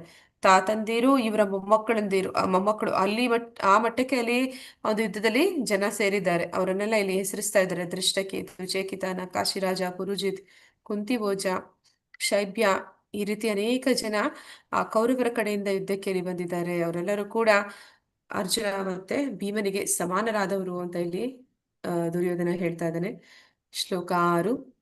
ಯುಧಾಮನ್ಯು ಚ ವಿಕ್ರಾಂತ ಉತ್ತಮೌಜ ಚ ವೀರ್ಯವಾನ್ ಸೌಭದ್ರ ದೃಪದೇಯ ಚ ಸರ್ವೇ ಏವ ಮಹಾರಥಃ. ಹರೇ ಕೃಷ್ಣ. ಹರೇ ಕೃಷ್ಣ ಮಾತಾಜಿ. ಬಲಶಾಲಿ ಯುಧಾಮನ್ಯು, ಬಹುಶಕ್ತಿವಂತನಾದ ಉತ್ತಮೌಜ, ಸುಭದ್ರೆಯ ಮಗ, ದ್ರೌಪದಿಯ ಮಕ್ಕಳು ಇವರೆಲ್ಲ ಇದ್ದಾರೆ. ಇವರೆಲ್ಲ ಮಹಾರಥರು. ಹರೇ ಕೃಷ್ಣ ಮಾತಾಜಿ. ಧನ್ಯವಾದಗಳು ಪ್ರಭುಜಿ. ಅಂದ್ರೆ ಸುಭದ್ರೆಯ ಮಗ ಅಭಿಮನ್ಯು ಇದ್ದಾನೆ. ದ್ರೌಪದಿಯ ಮಕ್ಕಳು ಉಪಪಾಂಡವರು ಕೂಡ ಅಲ್ಲಿ ಬಂದಿದ್ದಾರೆ. ಹೀಗೆ ಅನೇಕ ಜನ, ಅವರೆಲ್ಲರೂ ಕೂಡ ಮಹಾರಥರು ಅಂತ ಇಲ್ಲಿ ಹೇಳ್ತಾ ಇದ್ದಾರೆ. ಅಲ್ಲಿ ಯುದ್ಧಕ್ಕೆ ಬರುವಾಗ ಅಂದ್ರೆ ಅವರು ಬೇರೆ ಬೇರೆ ರೀತಿಯಲ್ಲಿ ಹೇಳ್ತಾರೆ. ಏನಂತ ಹೇಳ್ತಾರೆ, ಮಹಾರಥ, ಅತಿರಥ, ಹೀಗೆ ಅವರ ಒಂದು ಅಂದ್ರೆ ಸಾಮರ್ಥ್ಯ, ಶಕ್ತಿಶಾಲಿಗಳು, ಎಷ್ಟು ಶಕ್ತಿಶಾಲಿಗಳು ಅವರು ಯುದ್ಧದಲ್ಲಿ ಅನ್ನುವಂಥದ್ದನ್ನ ಅದು ಸೂಚಿಸುತ್ತೆ. ಹಾಗೆ ಎಲ್ಲರೂ ಕೂಡ ಯುದ್ಧದಲ್ಲಿ ಅಂದ್ರೆ ಪಾಂಡವರ ಕಡೆಯಿಂದ ಅಲ್ಲಿಗೆ ಬಂದಿದ್ದಾರೆ ಅನ್ನೋದನ್ನಲ್ಲಿ ದುರ್ಯೋಧನ ಹೇಳ್ತಿದ್ದಾನೆ. ಅಸ್ಮಾಕಂ ತು ವಿಶಿಷ್ಟಾಯೇ ತನ್ನಿಬೋಧಾ ದ್ವಿಜೋತ್ತಮ ನಾಯಕ ಮಮ ಸೈನ್ಯಸ್ಯ ಸಂಜ್ಞಾರ್ಥಾಂ ತಾನ್ ಬ್ರವೀಮಿತೆ. ಹರೇ ಕೃಷ್ಣ. ಬ್ರಾಹ್ಮಣೋತ್ತಮರೇ, ನಿಮಗೆ ತಿಳಿಸಲೆಂದು ನನ್ನ ಸೈನ್ಯವನ್ನು ನಡೆಸಬಲ್ಲ ವಿಶೇಷ ಅರ್ಹತೆ ಇರುವ ನಾಯಕರ ವಿಷಯವನ್ನು ಹೇಳಬಯಸುತ್ತೇನೆ. ಹರೇ ಕೃಷ್ಣ ಮಾತಾಜಿ. ಹರೇ ಕೃಷ್ಣ ಪ್ರಭುಜಿ. ಅಂದ್ರೆ ಈಗಿನ ಕಾಲದಲ್ಲಿ ಯುದ್ಧ ಅಂದ್ರೆ ಯಾವ ರೀತಿ ಇರುತ್ತೆ ಅಂತಂದ್ರೆ ಮಂತ್ರಿಗಳು, ನಂತರ ಈ ಒಂದು ಸೈನ್ಯವನ್ನ ಮುನ್ನಡೆಸುವಂತವ್ರು ಅವರೆಲ್ಲರೂ ಏನ್ ಮಾಡ್ತಾರೆ, ಅವರು ಯುದ್ಧಕ್ಕೆ ಹೋಗೋದಿಲ್ಲ. ಅವರು ದೂರ ಇದ್ದು ಸೇನೆಗೆ ಇನ್ಸ್ಟ್ರಕ್ಷನ್ಸ್ ಕೊಡ್ತಾರೆ, ಇಲ್ಲಿ ಹೋಗಿ ಈ ರೀತಿ ಮಾಡಿ, ಈ ರೀತಿ ಯುದ್ಧ ಮಾಡಿ ಅಂತ. ಈಗಿನ ಕಾಲದ ಒಂದು ಯುದ್ಧ ಅಂದ್ರೆ ಹೇಗಿರುತ್ತೆ ಅಂತ. ಆಗ ಯಾವ ರೀತಿ ಯುದ್ಧ ಅನ್ನುವಂಥದ್ದು ಇತ್ತು ಅಂತಂದ್ರೆ, ಯುದ್ಧದಲ್ಲಿ ಪಾಲ್ಗೊಳ್ತಿದ್ದಂತಹ ಎಲ್ಲ ರಾಜರುಗಳು ಇರ್ತಾ ಇದ್ರು, ಮತ್ತೆ ಸೇನಾಧಿಪತಿಗಳು ಇರ್ತಾ ಇದ್ರು. ಅವರೆಲ್ಲರೂ ಕೂಡ ಒಂದು ಸೇನೆಯ ಮುಂದೆ ಇರ್ತಾ ಇದ್ರು. ಅಂದ್ರೆ ನಾಯಕರು ಈ ಒಂದು ಸೈನ್ಯವನ್ನ ಅವರು ಯಾವ ರೀತಿ ನಿರ್ದೇಶನ ಮಾಡ್ತಾ ಇದ್ರು ಅಂದ್ರೆ, ಅವರು ಮೊದಲು ನಿಂತು ಯುದ್ಧವನ್ನ ಮಾಡ್ತಿದ್ರು. ಇಲ್ಲಿ ಅದನ್ನ ಹೇಳ್ತಾ ಇದ್ರೆ, ಬ್ರಾಹ್ಮಣೋತ್ತಮರೇ, ನಿಮಗೆ ತಿಳಿಸಲೆಂದು ನನ್ನ ಸೈನ್ಯವನ್ನು ನಡೆಸಬಲ್ಲ ವಿಶೇಷ ಅರ್ಹತೆ ಇರುವ ನಾಯಕರ ವಿಷಯಗಳನ್ನು ಹೇಳಬಯಸುತ್ತೇನೆ. ಅಂದ್ರೆ ಇಲ್ಲಿವರೆಗೂ ಕೂಡ ದುರ್ಯೋಧನ ಪಾಂಡವರ ಕಡೆ ಇರುವಂತಹ ಒಂದು ಬಂದಿರುವಂತಹ ಎಲ್ಲ ಮುಖ್ಯ ಅತಿರಥ ಮಹಾರಥರ ಬಗ್ಗೆ ಹೇಳಿದ್ದಾಯ್ತು. ಈಗ ಅವನು ಪ್ರೋತ್ಸಾಹ ಮಾಡೋದಕ್ಕಂತ ತನ್ನ ಕಡೆ ಕೂಡ ಏನು ಕಡಿಮೆ ಇಲ್ಲ, ನನ್ನ ಒಂದು ಕೌರವರ ಕಡೆಯಿಂದಲೂ ಕೂಡ ಯುದ್ಧ ಮಾಡೋದಕ್ಕೆ ಯಾರೆಲ್ಲ ನಾಯಕರುಗಳು ಇಲ್ಲಿಗೆ ಬಂದಿದ್ದಾರೆ ಅಂತ ಅವರನ್ನು ಕೂಡ ಇಲ್ಲಿ ಹೆಸರಿಸ್ತಾ ಇದ್ದಾನೆ. ಶ್ಲೋಕ 8. ಭವಾನ್ ಭೀಮಶ್ಚ ಕರ್ಣಶ್ಚ ಕೃಪಶ್ಚ ಸಮಿತಿಂಜಯಃ ಅಶ್ವತ್ಥಾಮ ವಿಕರ್ಣಶ್ಚ ಸೌಮದತ್ತಿ ತಥಾ ಏವ ಚ. ಹರೇ ಕೃಷ್ಣ ಮಾತಾಜಿ. ಹಾ ತಾವು ಮಾತಾಜಿ. ಭೀಷ್ಮರು, ಕರ್ಣ, ಕೃಪ, ಅಶ್ವತ್ಥಾಮ, ವಿಕರ್ಣ, ಸೋಮದತ್ತನ ಮಗನಾದ ಭೂರಿಶ್ರವ ಇವರೆಲ್ಲ ಯಾವಾಗಲೂ ಯುದ್ಧದಲ್ಲಿ ವಿಜಯಿಗಳಾಗುವವರು. ಹರೇ ಕೃಷ್ಣ ಮಾತಾಜಿ. ಹರೇ ಕೃಷ್ಣ ಮಾತಾಜಿ. ಭವಾನ್ ಅಂದ್ರೆ ತಾವು, ಅಂದ್ರೆ ಇಲ್ಲಿ ಏನು ಮೊದಲಿಗೆ ಹೆಸರಿಸಿರುವಂತದ್ದು ದ್ರೋಣಾಚಾರ್ಯರ ಬಗ್ಗೆ ಹೇಳ್ತಾನೆ. ಅಂದ್ರೆ ತುಂಬಾ ರಾಜಕೀಯವಾಗಿ ತುಂಬಾ ಬುದ್ಧಿವಂತನಾಗಿದ್ದಂತಹ ಈ ಒಂದು ದುರ್ಯೋಧನ ಅವನು ಹೇಗೆ ಹೇಳ್ತಾನೆ ಅಂತಂದ್ರೆ, ಮೊದಲು ಬ್ರಾಹ್ಮಣರನ್ನ ನಾವು ಹೆಸರಿಸ್ಬೇಕು ಅಂತ ಹೇಳಿ ಅವನಲ್ಲಿ ದ್ರೋಣಾಚಾರ್ಯರನ್ನ ಹೇಳ್ತಾ ಇದ್ದಾನೆ. ಅಂದ್ರೆ ಈಗ ಯಾವ್ದಾದ್ರು ಒಂದು ಸಭೆ ಸೇರಿದೆ ಅಂದ್ರೆ, ಅಂದ್ರೆ ಸಭೆಗೆ ಅನೇಕ ಗಣ್ಯ ವ್ಯಕ್ತಿಗಳು ಬಂದಿದ್ದಾರೆ ಅಂದ್ರೆ ಯಾರ ಬಗ್ಗೆ ನಾವು ಮೊದಲು ಮಾತಾಡಬೇಕು ಅನ್ನುವಂಥದ್ದು ಯಾವಾಗ್ಲೂ ಗೊಂದಲ ಇರುತ್ತೆ. ಹಾಗೆ ಇಲ್ಲಿ ಮೊದಲು ಅವನು ದ್ರೋಣಾಚಾರ್ಯರ ಬಗ್ಗೆ, ಅಂದ್ರೆ ಬ್ರಾಹ್ಮಣರಾದ ಕಾರಣ ಅವರನ್ನ ಮೊದಲು ಹೆಸರಿಸ್ತಾನೆ.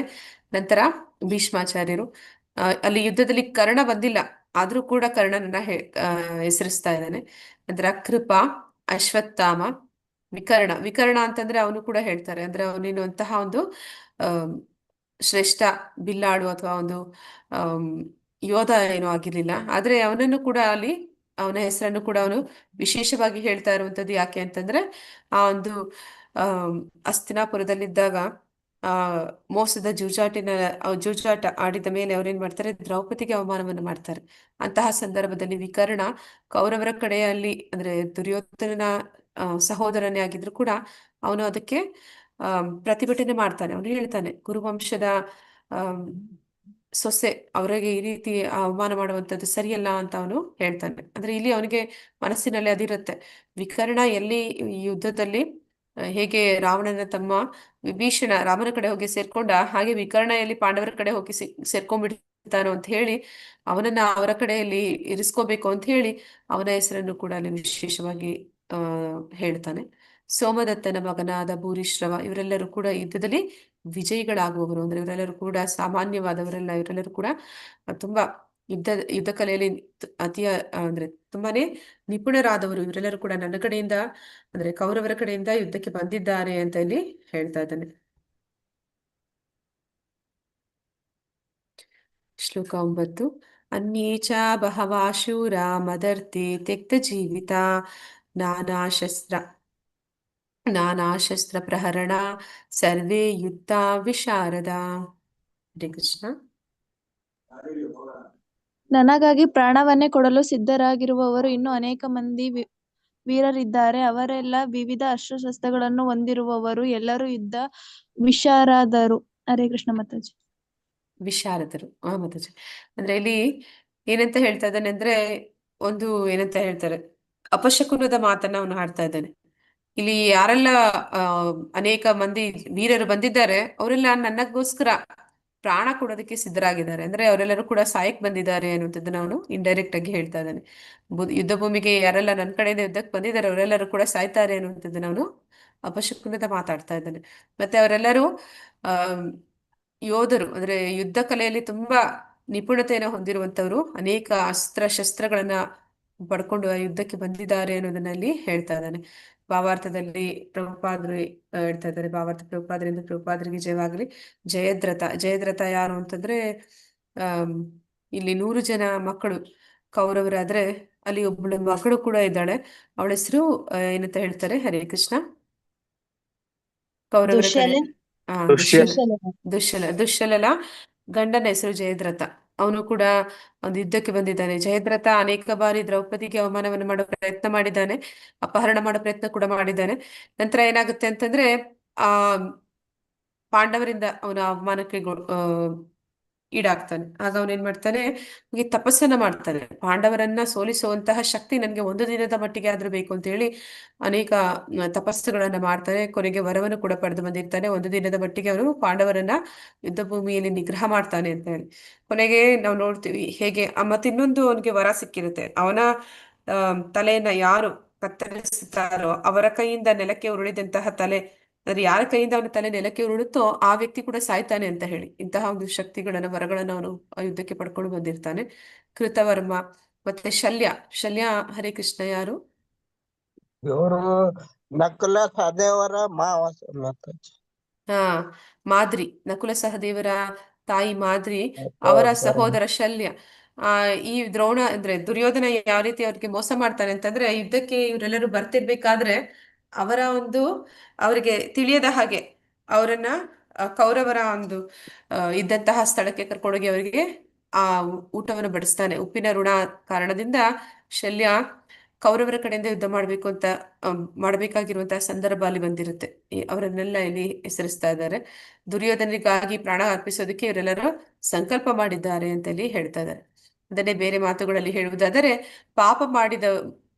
ಪಾಪ ಮಾಡಿರುವ ದುರ್ಯೋಧನನ ಪಕ್ಷವನ್ನು ಸೇರಿರುವುದರಿಂದ ಅವರೆಲ್ಲ ಕುರುಕ್ಷೇತ್ರ ಯುದ್ಧದಲ್ಲಿ ಸಾಯಬೇಕೆಂದು ಆಗಲೇ ನಿರ್ಧಾರ ಆಗಿ ಹೋಗಿದೆ ಅಂತ ಇಲ್ಲಿ ಪಾತ್ರ ತಿಳಿಸ್ತಾ ಇದ್ದಾರೆ. ದುರ್ಯೋಧನನು ಮಾತ್ರ ಈ ಎಲ್ಲ ಸ್ನೇಹಿತರ ಬಲವು ಒಂದುಗೂಡಿರುವುದರಿಂದ ವಿಜಯವು ತನ್ನದೇ ಎಂದು ವಿಶ್ವಾಸ ಹೊಂದಿದ್ದಾನೆ. ಅಂದ್ರೆ ಅವನು ಅನ್ಕೋತಾ ಇದ್ದಾನೆ, ಇಚ್ಛಾಭರಣಿ ಭೀಷ್ಮ ನನ್ನ ಕಡೆ ಇದ್ದಾನೆ, ಅವನು ಸಾಯೋದಿಲ್ಲ, ಅವನು ಮಹಾಯೋಧ, ಭೀಮನಿಗಿಂತ ಎಷ್ಟೋ ಪಟ್ಟು ಅವನು ಯುದ್ಧದಲ್ಲಿ ತುಂಬಾ ಶಕ್ತಿಶಾಲಿ, ಬಲಶಾಲಿ. ನಂತರ ಅಲ್ಲಿ ಎಲ್ಲರ ಗುರುವಾಗಿ ದ್ರೋಣಾಚಾರ್ಯರು ಕೂಡ ಅವ್ರ ಕಡೆ ಇದ್ದಾರೆ. ಈಗ ನೋಡಿದ್ರೆ ಜಯದ್ರಥ ಅವನು ಅನೇಕ ವರಗಳನ್ನು ಪಡ್ಕೊಂಡ್ ಬಂದಿದ್ದಾನೆ. ಕರ್ಣ ಕೂಡ ಸಾಧಾರಣವಾದ ವ್ಯಕ್ತಿ ಇಲ್ಲ, ಅರ್ಜುನನಿಗೆ ಸರಿಸಮಾನನಾದವನು. ಇವರೆಲ್ಲ ನನ್ನ ಕಡೆ ಇರುವಾಗ ನನ್ಗೆ ಜಯ ಸಿಗುತ್ತೆ ಅನ್ನುವಂಥದ್ದು ಅವನ ಒಂದು ಊಹೆ. ಶ್ಲೋಕ 10. ಅಪರ್ಯಾಪ್ತಂ ತದಸ್ಮಾಕಂ ಬಲಂ ಭೀಷ್ಮಾಭಿರಕ್ಷಿತಂ ಪರ್ಯಾಪ್ತಂ ತ್ವಿದಮೇತೇಷಾಂ ಬಲಾಂ ಭೀಮಾಭಿರಕ್ಷಿತಂ. ಅನುವಾದ. ಹರೇ ಕೃಷ್ಣ.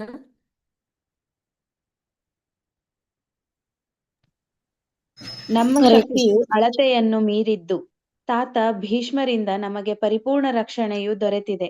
ಭೀಮನು ಎಚ್ಚರದಿಂದ ರಕ್ಷಿಸುತ್ತಿರುವ ಪಾಂಡವರ ಶಕ್ತಿಯಾದರೋ ಮಿತವಾದದ್ದು. ಹರೇ ಕೃಷ್ಣ ಮಾತಾಜಿ. ಹರೇ ಕೃಷ್ಣ ಮಾತಾಜಿ. ಅಂದ್ರೆ ನಮ್ಮ ಶಕ್ತಿ ಅಂದ್ರೆ ಇಲ್ಲಿ ಕೌರವರ ಶಕ್ತಿಯ ಬಗ್ಗೆ ಹೇಳ್ತಾ ಇದ್ದಾನೆ. ಅಳತೆಯನ್ನ ಮೀರಿದ್ದು ಅಂದ್ರೆ ಆ ಯುದ್ಧಕ್ಕೆ ನಮ್ಗೆ ಎಷ್ಟು ಬೇಕೋ ಅದಕ್ಕಿಂತ ಜಾಸ್ತಿ ಜನ ನನ್ನ ಹತ್ರ, ಅದಕ್ಕಿಂತ ಜಾಸ್ತಿ ಶಕ್ತಿ ನನ್ನ ಹತ್ರ ಇದೆ ಅನ್ನುವಂಥದ್ದು. ಅಂದ್ರೆ ಇಲ್ಲಿ ಭೀಷ್ಮಾಚಾರ್ಯರು ಅವರೊಬ್ಬರೇ ಈ ಯುದ್ಧವನ್ನ ಪರಿಪೂರ್ಣವಾಗಿ ಒಂದೇ ದಿನದಲ್ಲಿ ಮಾಡಿ ಮುಗಿಸ್ಬೋದು, ಅಷ್ಟು ಸಾಮರ್ಥ್ಯ ಶಕ್ತಿ ಅವರಲ್ಲಿ ಇದೆ. ಆ ಒಂದು ವಿಶ್ವಾಸ ಅವನಿಗಿದೆ. ಹಾಗೆ ಅವನು ಹೇಳ್ತಾ ಇದ್ದಾರೆ. ಭೀಮ ಅಂದ್ರೆ ಅಲ್ಲಿ ಪಾಂಡವರ ಕಡೆಯಿಂದ ಅತಿ ಹೆಚ್ಚು ಶಕ್ತಿಶಾಲಿ ಅಂತಂದ್ರೆ ಅದು ಭೀಮನೆ. ಅವನಿಗೆ ಗೊತ್ತಿರುತ್ತೆ, ಎಲ್ಲರೂ ಕೊನೆಗೆ ನಾವು ನೋಡ್ತೀವಿ ಈ ಒಂದು ಯುದ್ಧದಲ್ಲಿ, ಕುರುಕ್ಷೇತ್ರ ಯುದ್ಧದಲ್ಲಿ 100 ಜನ ಕೌರವರನ್ನ ಭೀಮನೆ ಕೊಂದಾಕ್ತಾನೆ. ಹೀಗೆ ಅದನ್ನೇ ಹೇಳ್ತಾ ಇದ್ದಾನೆ. ಪಾಂಡವರ ಶಕ್ತಿ, ಭೀಮ ಏನಿದ್ದಾನೆ ಅವರ ಒಂದು ಶಕ್ತಿ ಅದು ಮಿತವಾದದ್ದು. ಆ ಕೌರವರ ಶಕ್ತಿಗೆ ಹೋಲಿಸಿದ್ರೆ ಪಾಂಡವರ ಶಕ್ತಿ ಮಿತವಾದದ್ದು, ಕಡಿಮೆ ಅಂತ ಇಲ್ಲಿ ಹೇಳ್ತಾ ಇದ್ದಾನೆ. ಅಂದ್ರೆ ಹೇಗೆ ಅಂತಂದ್ರೆ ಇವ್ರದ್ದು 7 ಅಕ್ಷೋಹಿಣಿ ಸೈನ್ಯ, ಅವ್ರದ್ದು 11 ಅಕ್ಷೋಹಿಣಿ ಸೈನ್ಯ, ಹೀಗೆ ಅವನು ಹೋಲಿಕೆ ಮಾಡಿ ಹೇಳ್ತಾ ಇದ್ದಾನೆ. ಭಾವಾರ್ಥದಲ್ಲಿ ಪ್ರಭುಪಾದರು ಏನ್ ಹೇಳ್ತಾ ಇದ್ದಾರೆ ಅಂತ ನೋಡೋಣ. ಭಾವಾರ್ಥ ಪ್ರಭುಪಾದರಿಂದ ಪ್ರಭುಪಾದರಿಗೆ ಜಯವಾಗಲಿ. ಇಲ್ಲಿ ದುರ್ಯೋಧನನು 2 ಸೈನ್ಯಗಳ ಶಕ್ತಿಯನ್ನು ಹೋಲಿಸಿ ಅಂದಾಜು ಮಾಡ್ತಾ ಇದ್ದಾನೆ. ಅದ್ವಿತೀಯ ಅನುಭವಶಾಲಿ ದಂಡನಾಯಕರಾದ ಪಿತಾಮಹ ಭೀಷ್ಮರೇ ಸಂರಕ್ಷಿಸುತ್ತಿರುವುದರಿಂದ ತನ್ನ ಸೈನ್ಯದ ಶಕ್ತಿಯನ್ನು ಅಳೆಯುವುದೇ ಸಾಧ್ಯವಿಲ್ಲ ಎಂದು ಅವನು ಭಾವಿಸ್ತಾ ಇದ್ದಾನೆ. ಇದಕ್ಕೆ ಪ್ರತಿಯಾಗಿ ಪಾಂಡವರ ಸೇನೆಯನ್ನು ಸಂರಕ್ಷಿಸುತ್ತಿರುವವನು ಅಷ್ಟೊಂದು ಅನುಭವವಿಲ್ಲದ ಭೀಷ್ಮರೊಂದಿಗೆ ಹೋಲಿಸಿದರೆ ಅವನು ಕಡ್ಡಿಗೆ ಸಮಾನ. ಆದ್ದರಿಂದ ಆ ಸೇನೆಯ ಶಕ್ತಿಯು ಮಿತವಾದದ್ದು.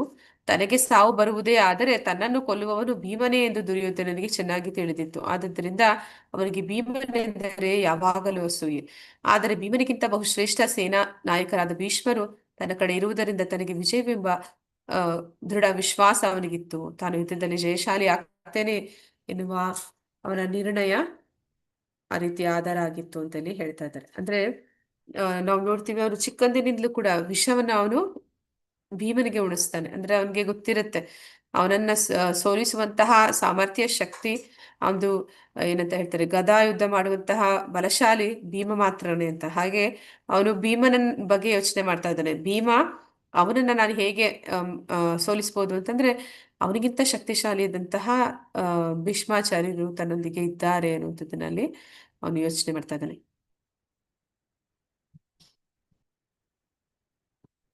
ಶ್ಲೋಕ 11.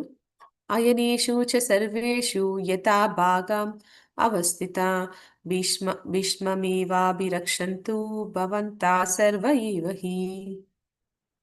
ಹರೇ ಕೃಷ್ಣ ಬಂತಜಿ. ಸೈನ್ಯ ವ್ಯೂಹವನ್ನು ಪ್ರವೇಶಿಸಲು ಇರುವ ಆಯಕಟ್ಟಿನ ಬಿಂದುಗಳಲ್ಲಿ ನಿಮ್ಮ ನಿಮ್ಮ ಸ್ಥಳಗಳಲ್ಲಿ ನಿಂತಿರುವ ನೀವು ಈಗ ಪಿತಾಮಹ ಭೀಷ್ಮರಿಗೆ ಸಂಪೂರ್ಣ ಬೆಂಬಲವನ್ನು ನೀಡಬೇಕು. ಹರೇ ಕೃಷ್ಣ. ಹರೇ ಕೃಷ್ಣ ಮಾತಾಜಿ. ಅಂದ್ರೆ ಇಲ್ಲಿವರೆಗೂ ಅವನು ಇಂದಿನ ಶ್ಲೋಕದಲ್ಲಿ ಭೀಷ್ಮಾಚಾರ್ಯರನ್ನ ಆಡಿ ಹೊಗಳ್ತಾ ಇದ್ದಾನೆ. ಅಂದ್ರೆ ಅವನು ಹೇಳ್ತಾ ಇದ್ದಾನೆ, ಭೀಷ್ಮಾಚಾರ್ಯರು ಒಬ್ಬರೇ ಸಾಕು ಯುದ್ಧವನ್ನ ಪರಿಪೂರ್ಣವಾಗಿ ಮಾಡಿ ಮುಗಿಸೋದಕ್ಕೆ. ಆದ್ರೆ ಅದನ್ನ ಕೇಳಿ ಉಳಿದೊಬ್ಬರು, ಅಂದ್ರೆ ಆ ಯುದ್ಧಕ್ಕೆ ತನ್ನ ಕಡೆಯಿಂದ ಅನೇಕ ಜನ ಸೇರಿದ್ದಾರೆ, ಅವರೆಲ್ಲರೂ ಕೂಡ ಮತ್ತೆ ನಾವೇನು ಕಡಿಮೆ ಅಂತ ಅವ್ರು ಅನ್ಕೋಬಾರ್ದು ಅಂತ ಹೇಳಿ ಅವರನ್ನು ಕೂಡ ಪ್ರೋತ್ಸಾಹ ಮಾಡ್ಬೇಕು ಅಂತ ಹೇಳಿ ಅವನೇನ್ ಹೇಳ್ತಾ ಇದ್ದಾನೆ, ಹೌದು ಭೀಷ್ಮಾಚಾರ್ಯರು ಯುದ್ಧವನ್ನು ಮಾಡಿ ಗೆಲ್ಲಿಸೋದಕ್ಕೆ ಸಾಧ್ಯ ಇದೆ, ಆದ್ರೆ ಈಗ ಭೀಷ್ಮಾಚಾರ್ಯರಿಗೆ ವಯಸ್ಸಾಗಿದೆ ಅಂತ ಹೇಳಿ ನಾವು ಅವರಿಗೆ ರಕ್ಷಣೆ ಕೊಡ್ಬೇಕು ಅಂತ ಹೇಳಿ ಹೇಳ್ತಾ ಇದ್ದಾನೆ.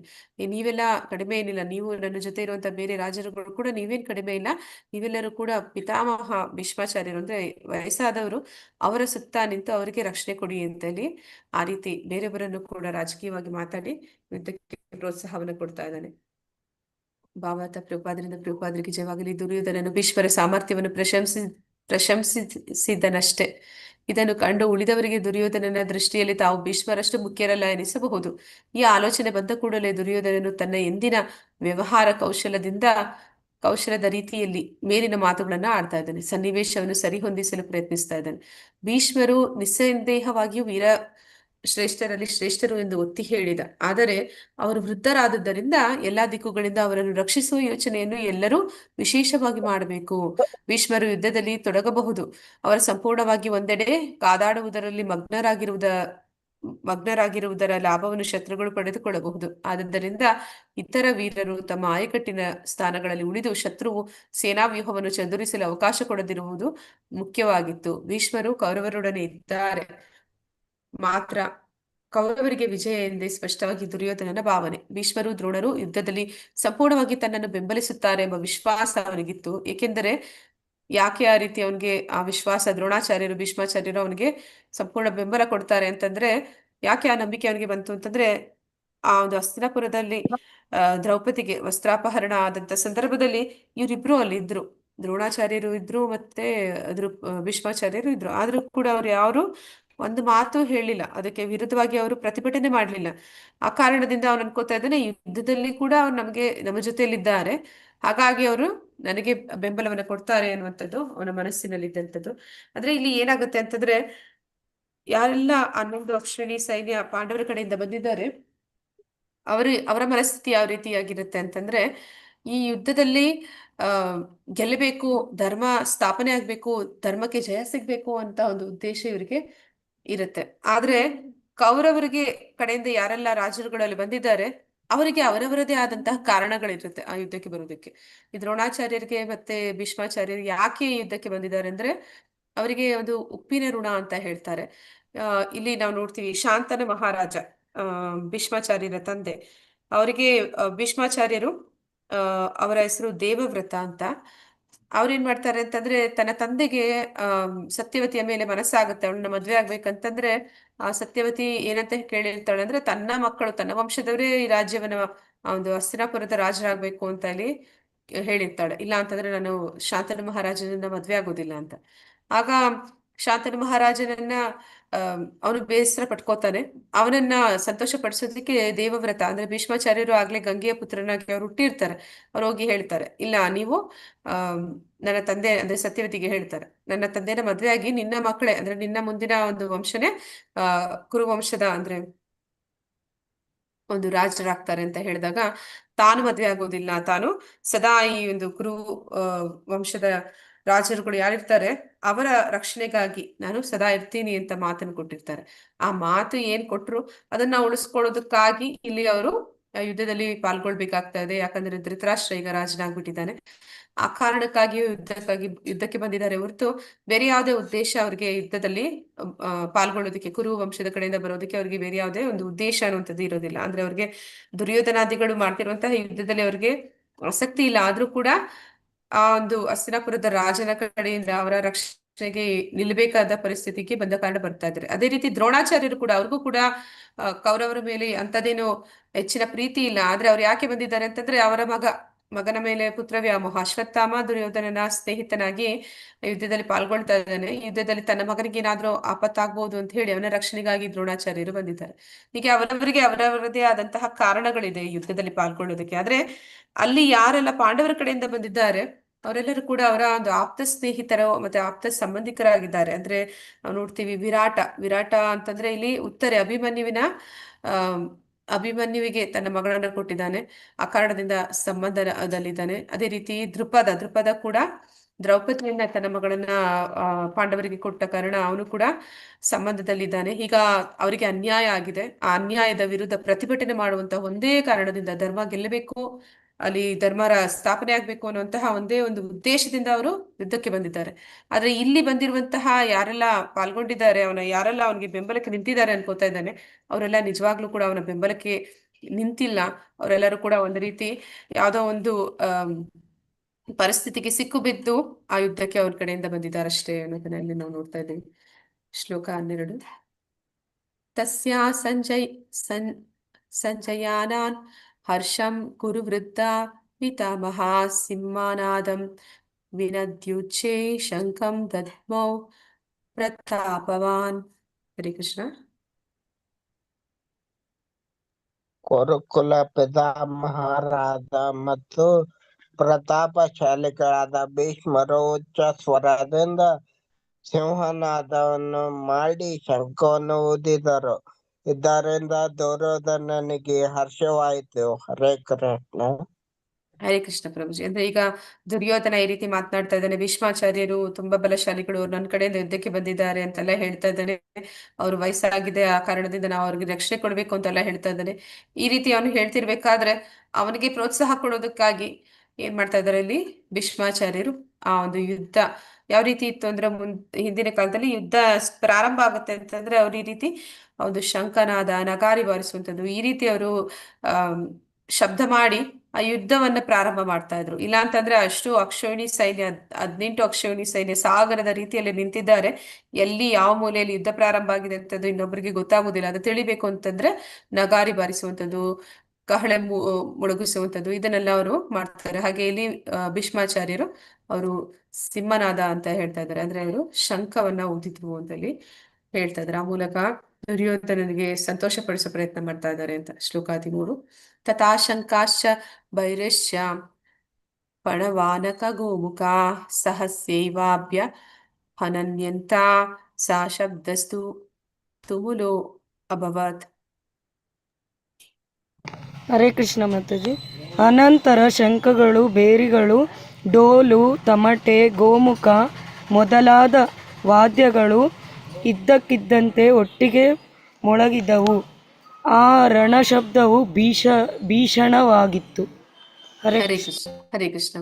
ಅಂದ್ರೆ ಯಾವಾಗ ಭೀಷ್ಮಾಚಾರ್ಯರು ಆ ಶಂಕನಾದವನ್ನು ಮಾಡಿದ್ರು, ಅವರನ್ನ ಏನಂತ ಹೇಳ್ತಾರೆ, ಅವರನ್ನ ಫಾಲೋ ಮಾಡ್ತಾ ಬೇರೆ ಎಲ್ಲರೂ ಕೂಡ ಏನ್ ಮಾಡ್ತಾ ಇದಾರೆ, ಅಲ್ಲಿ ಅನೇಕ ಈ ಒಂದು ವಾದ್ಯಗಳನ್ನು ಮೊಳಗಿಸ್ತಾ ಇದ್ದಾರೆ. ಬೇರಿಗಳು, ಡೋಲುಗಳು, ತಮಟೆ, ಗೋಮುಖ ಇವೆಲ್ಲವನ್ನು ಕೂಡ ಅವರು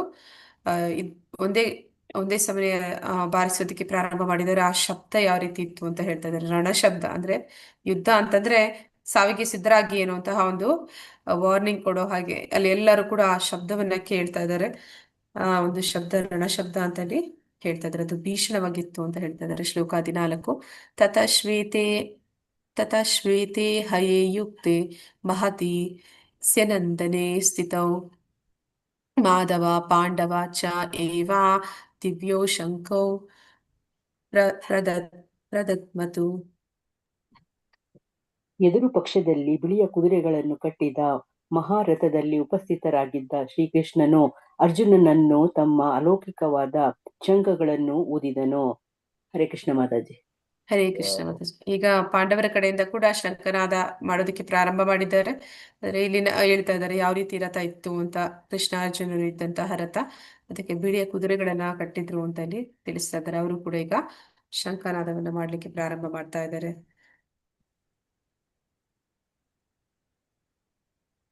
ಪಾಂಚಜನ್ಯ ಋಷಿಕೇಶೋ ದೇವದತ್ತಾಂ ಧನಂಜಯ ಪೌಂಡ್ರಾಂ ದದ್ಮೋ ಮಹಾಶಂಕಂ ಭೀಮಾ ಕರ್ಮ ವೃಕೋದರ. ಋಷಿಕೇಶನು ತನ್ನ ಪಾಂಚಜನ್ಯವೆನ್ನುವ ಶಂಖವನ್ನು, ಅರ್ಜುನನು ಭಯಂಕರ ದೇವದತ್ತವನ್ನು, ವೃಕೋದರನು ಮತ್ತು ಅದ್ಭುತ ಸಾಹಸಗಳನ್ನು ಮಾಡಬಲ್ಲವನೂ ಆದ ಭೀಮನು ಪೌಂಡ್ರವೆನ್ನುವ ಮಹಾಶಂಖವನ್ನು ಊದಿದರು. ಹರೇ ಕೃಷ್ಣ. ಹರೇ ಕೃಷ್ಣ ಪ್ರಭುಜಿ. ಅಂದ್ರೆ ಇಲ್ಲಿ ಋಷಿಕೇಶ ಅಂತಂದ್ರೆ ಆ ಕೃಷ್ಣನನ್ನ ಋಷಿಕೇಶ ಅಂತಲೂ ಕೂಡ ಕರೀತಾರೆ.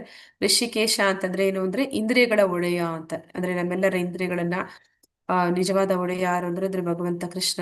ಅವನು ಇಲ್ಲಿ ಊದ್ತಾ ಇರುವಂತಹ ಶಂಖವನ್ನ ಇಲ್ಲಿ ಏನಂತ ಕರೀತಾರೆ ಅಂದ್ರೆ ಅದನ್ನ ಪಾಂಚಜನ್ಯ ಅಂತ ಹೇಳ್ತಾರೆ.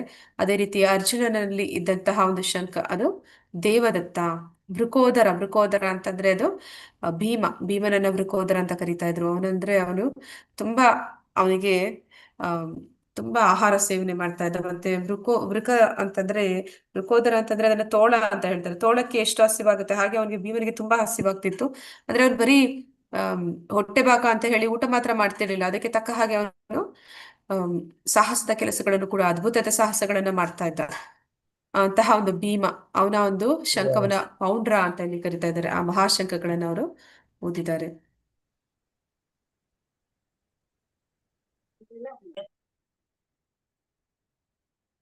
ಅರ್ಜುನನನ್ನ ಇಲ್ಲಿ ಧನಂಜಯ ಅಂತ ಯಾಕೆ ಕರೀತಾರೆ ಅಂತಂದ್ರೆ, ಇದಕ್ಕೂ ಮೊದಲು ರಾಜಸೂಯ ಯಾಗವನ್ನ ಇವನ್ ಮಾಡ್ತಾನೆ. ಅಂದ್ರೆ ಯುಧಿಷ್ಠಿರ ಮಹಾರಾಜ. ಆಗ ಅದಕ್ಕೆ ಒಂದು ಹಣದ ಸಹಾಯ ಬೇಕಿರುತ್ತೆ. ಅವ್ರಿಗೆ ಹೆಚ್ಚಿನ ಹಣ ಬೇಕಾಗಿರುತ್ತೆ ಆ ಒಂದು ಯಜ್ಞವನ್ನ ಆಚರಣೆ ಮಾಡೋದಕ್ಕೆ. ಆಗ ಆ ಹಣವನ್ನ ಸಂಗ್ರಹಿಸುವಂತ ಕೆಲಸವನ್ನ ಅರ್ಜುನ ಮಾಡ್ತಾನೆ. ಆ ಕಾರಣದಿಂದ ಅವನನ್ನ ಧನಂಜಯ ಅಂತಲೂ ಕೊಲ್ಲಿ ಕರೀತಾರೆ. ಅನಂತ ವಿಜಯಂ ರಾಜ ಕುಂತಿಪುತ್ರೋ ಯುಧಿಷ್ಠಿರಃ ನಕುಲ ಸಹದೇವಶ್ಚ ಸುಘೋಷ ಮಣಿಪುಷ್ಪಕೌ ಕಾಶ್ಯಶ್ಚ ಪರಮೇಶ್ವಾಸ ಶಿಖಂಡಿ ಚ ಮಹಾರಥ ದೃಷ್ಟದುಮ್ನೋ ವಿರಾಟಶ್ಚ ಸಾತ್ಯಕೀಶ್ಚ ಅಪರಾಜಿತಃ ದ್ರುಪದೋ ದ್ರೌಪದೇಯಶ್ಚ ಸರ್ವಶಃ ಪೃಥ್ವೀಪತೆ ಸೌಭದ್ರಶ್ಚ ಮಹಾಬಾಹು ಶಂಕಾನ್ ದದ್ಮೋ ಪೃಥಕ್ ಪೃಥಕ್.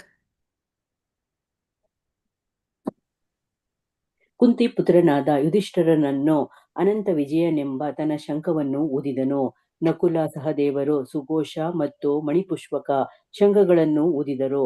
ಅರಸನೇ, ಮಹಾಧನುರ್ಧಾರಿಯಾದ ಕಾಶಿರಾಜ, ಮಹಾರಥನಾದ ಶಿಖಂಡಿ, ದುಷ್ಟ್ಯುದ್ಯಮನು, ವಿರಾಟ, ಅಜೇಯನಾದ ಸಾತ್ಯಕಿ, ದ್ರುಪದ, ದ್ರೌಪದಿಯ ಮಕ್ಕಳು, ಮಹಾಬಾಹುವು, ಸುಭದ್ರೆಯ ಮಗನೂ ಆದ ಅಭಿಮನ್ಯು ಎಲ್ಲರೂ ತಮ್ಮ ತಮ್ಮ ಶಂಖಗಳನ್ನು ಊದಿದರು.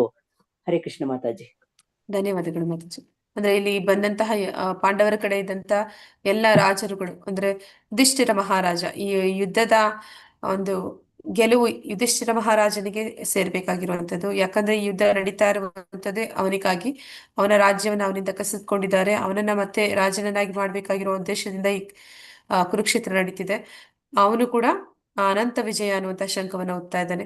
ನಕುಲ ಸಹದೇವರು ಸುಘೋಷ ಮತ್ತೆ ಮಣಿಪುಷ್ಪಕ ಅನ್ನೋ ಶಂಖಗಳನ್ನು ಓದ್ತಾ ಇದ್ದಾರೆ. ಮತ್ತೆ ಮಹಾಧನುರ್ಧಾರಿಯಾದ ಕಾಶಿರಾಜ, ಮಹಾರಥನಾದ ಶಿಖಂಡಿ ಯಾರು ಅಂತಂದ್ರೆ ಇಲ್ಲಿ ನಾವು ನೋಡ್ತೀವಿ ದ್ರುಪದನ ಮಗಳು. ಅಂದ್ರೆ ಶಿಖಂಡಿ ಅಲ್ಲಿ ಒಂದು ಕತೆ ಬರುತ್ತೆ. ಭೀಷ್ಮಾಚಾರ್ಯರು ಕಾಶಿರಾಜನ ಮಕ್ಕಳು. ಅಂದ್ರೆ ಅವರ ಒಂದು ಅಂದ್ರೆ ಮೊದಲು ಏನಾಗುತ್ತೆ ಅಂತಂದ್ರೆ ಭೀಷ್ಮಾಚಾರ್ಯರು ಸತ್ಯವತಿಯಿಂದ ಇಬ್ಬರು ಮಕ್ಕಳು ಬರ್ತಾರೆ.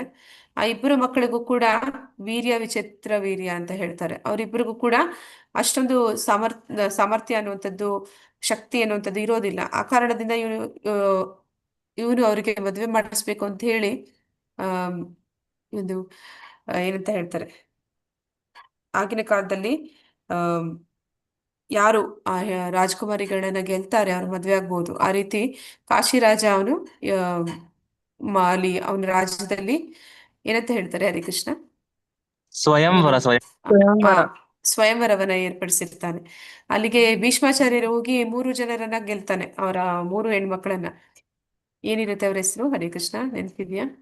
ಅಂಬಾ ಅಂತ ಅಂಬಾ, ಅಂಬಿಕಾ, ಅಂಬಾಲಿಕಾ ಅಂತ ಅವ್ರ ಹೆಸರುಗಳು.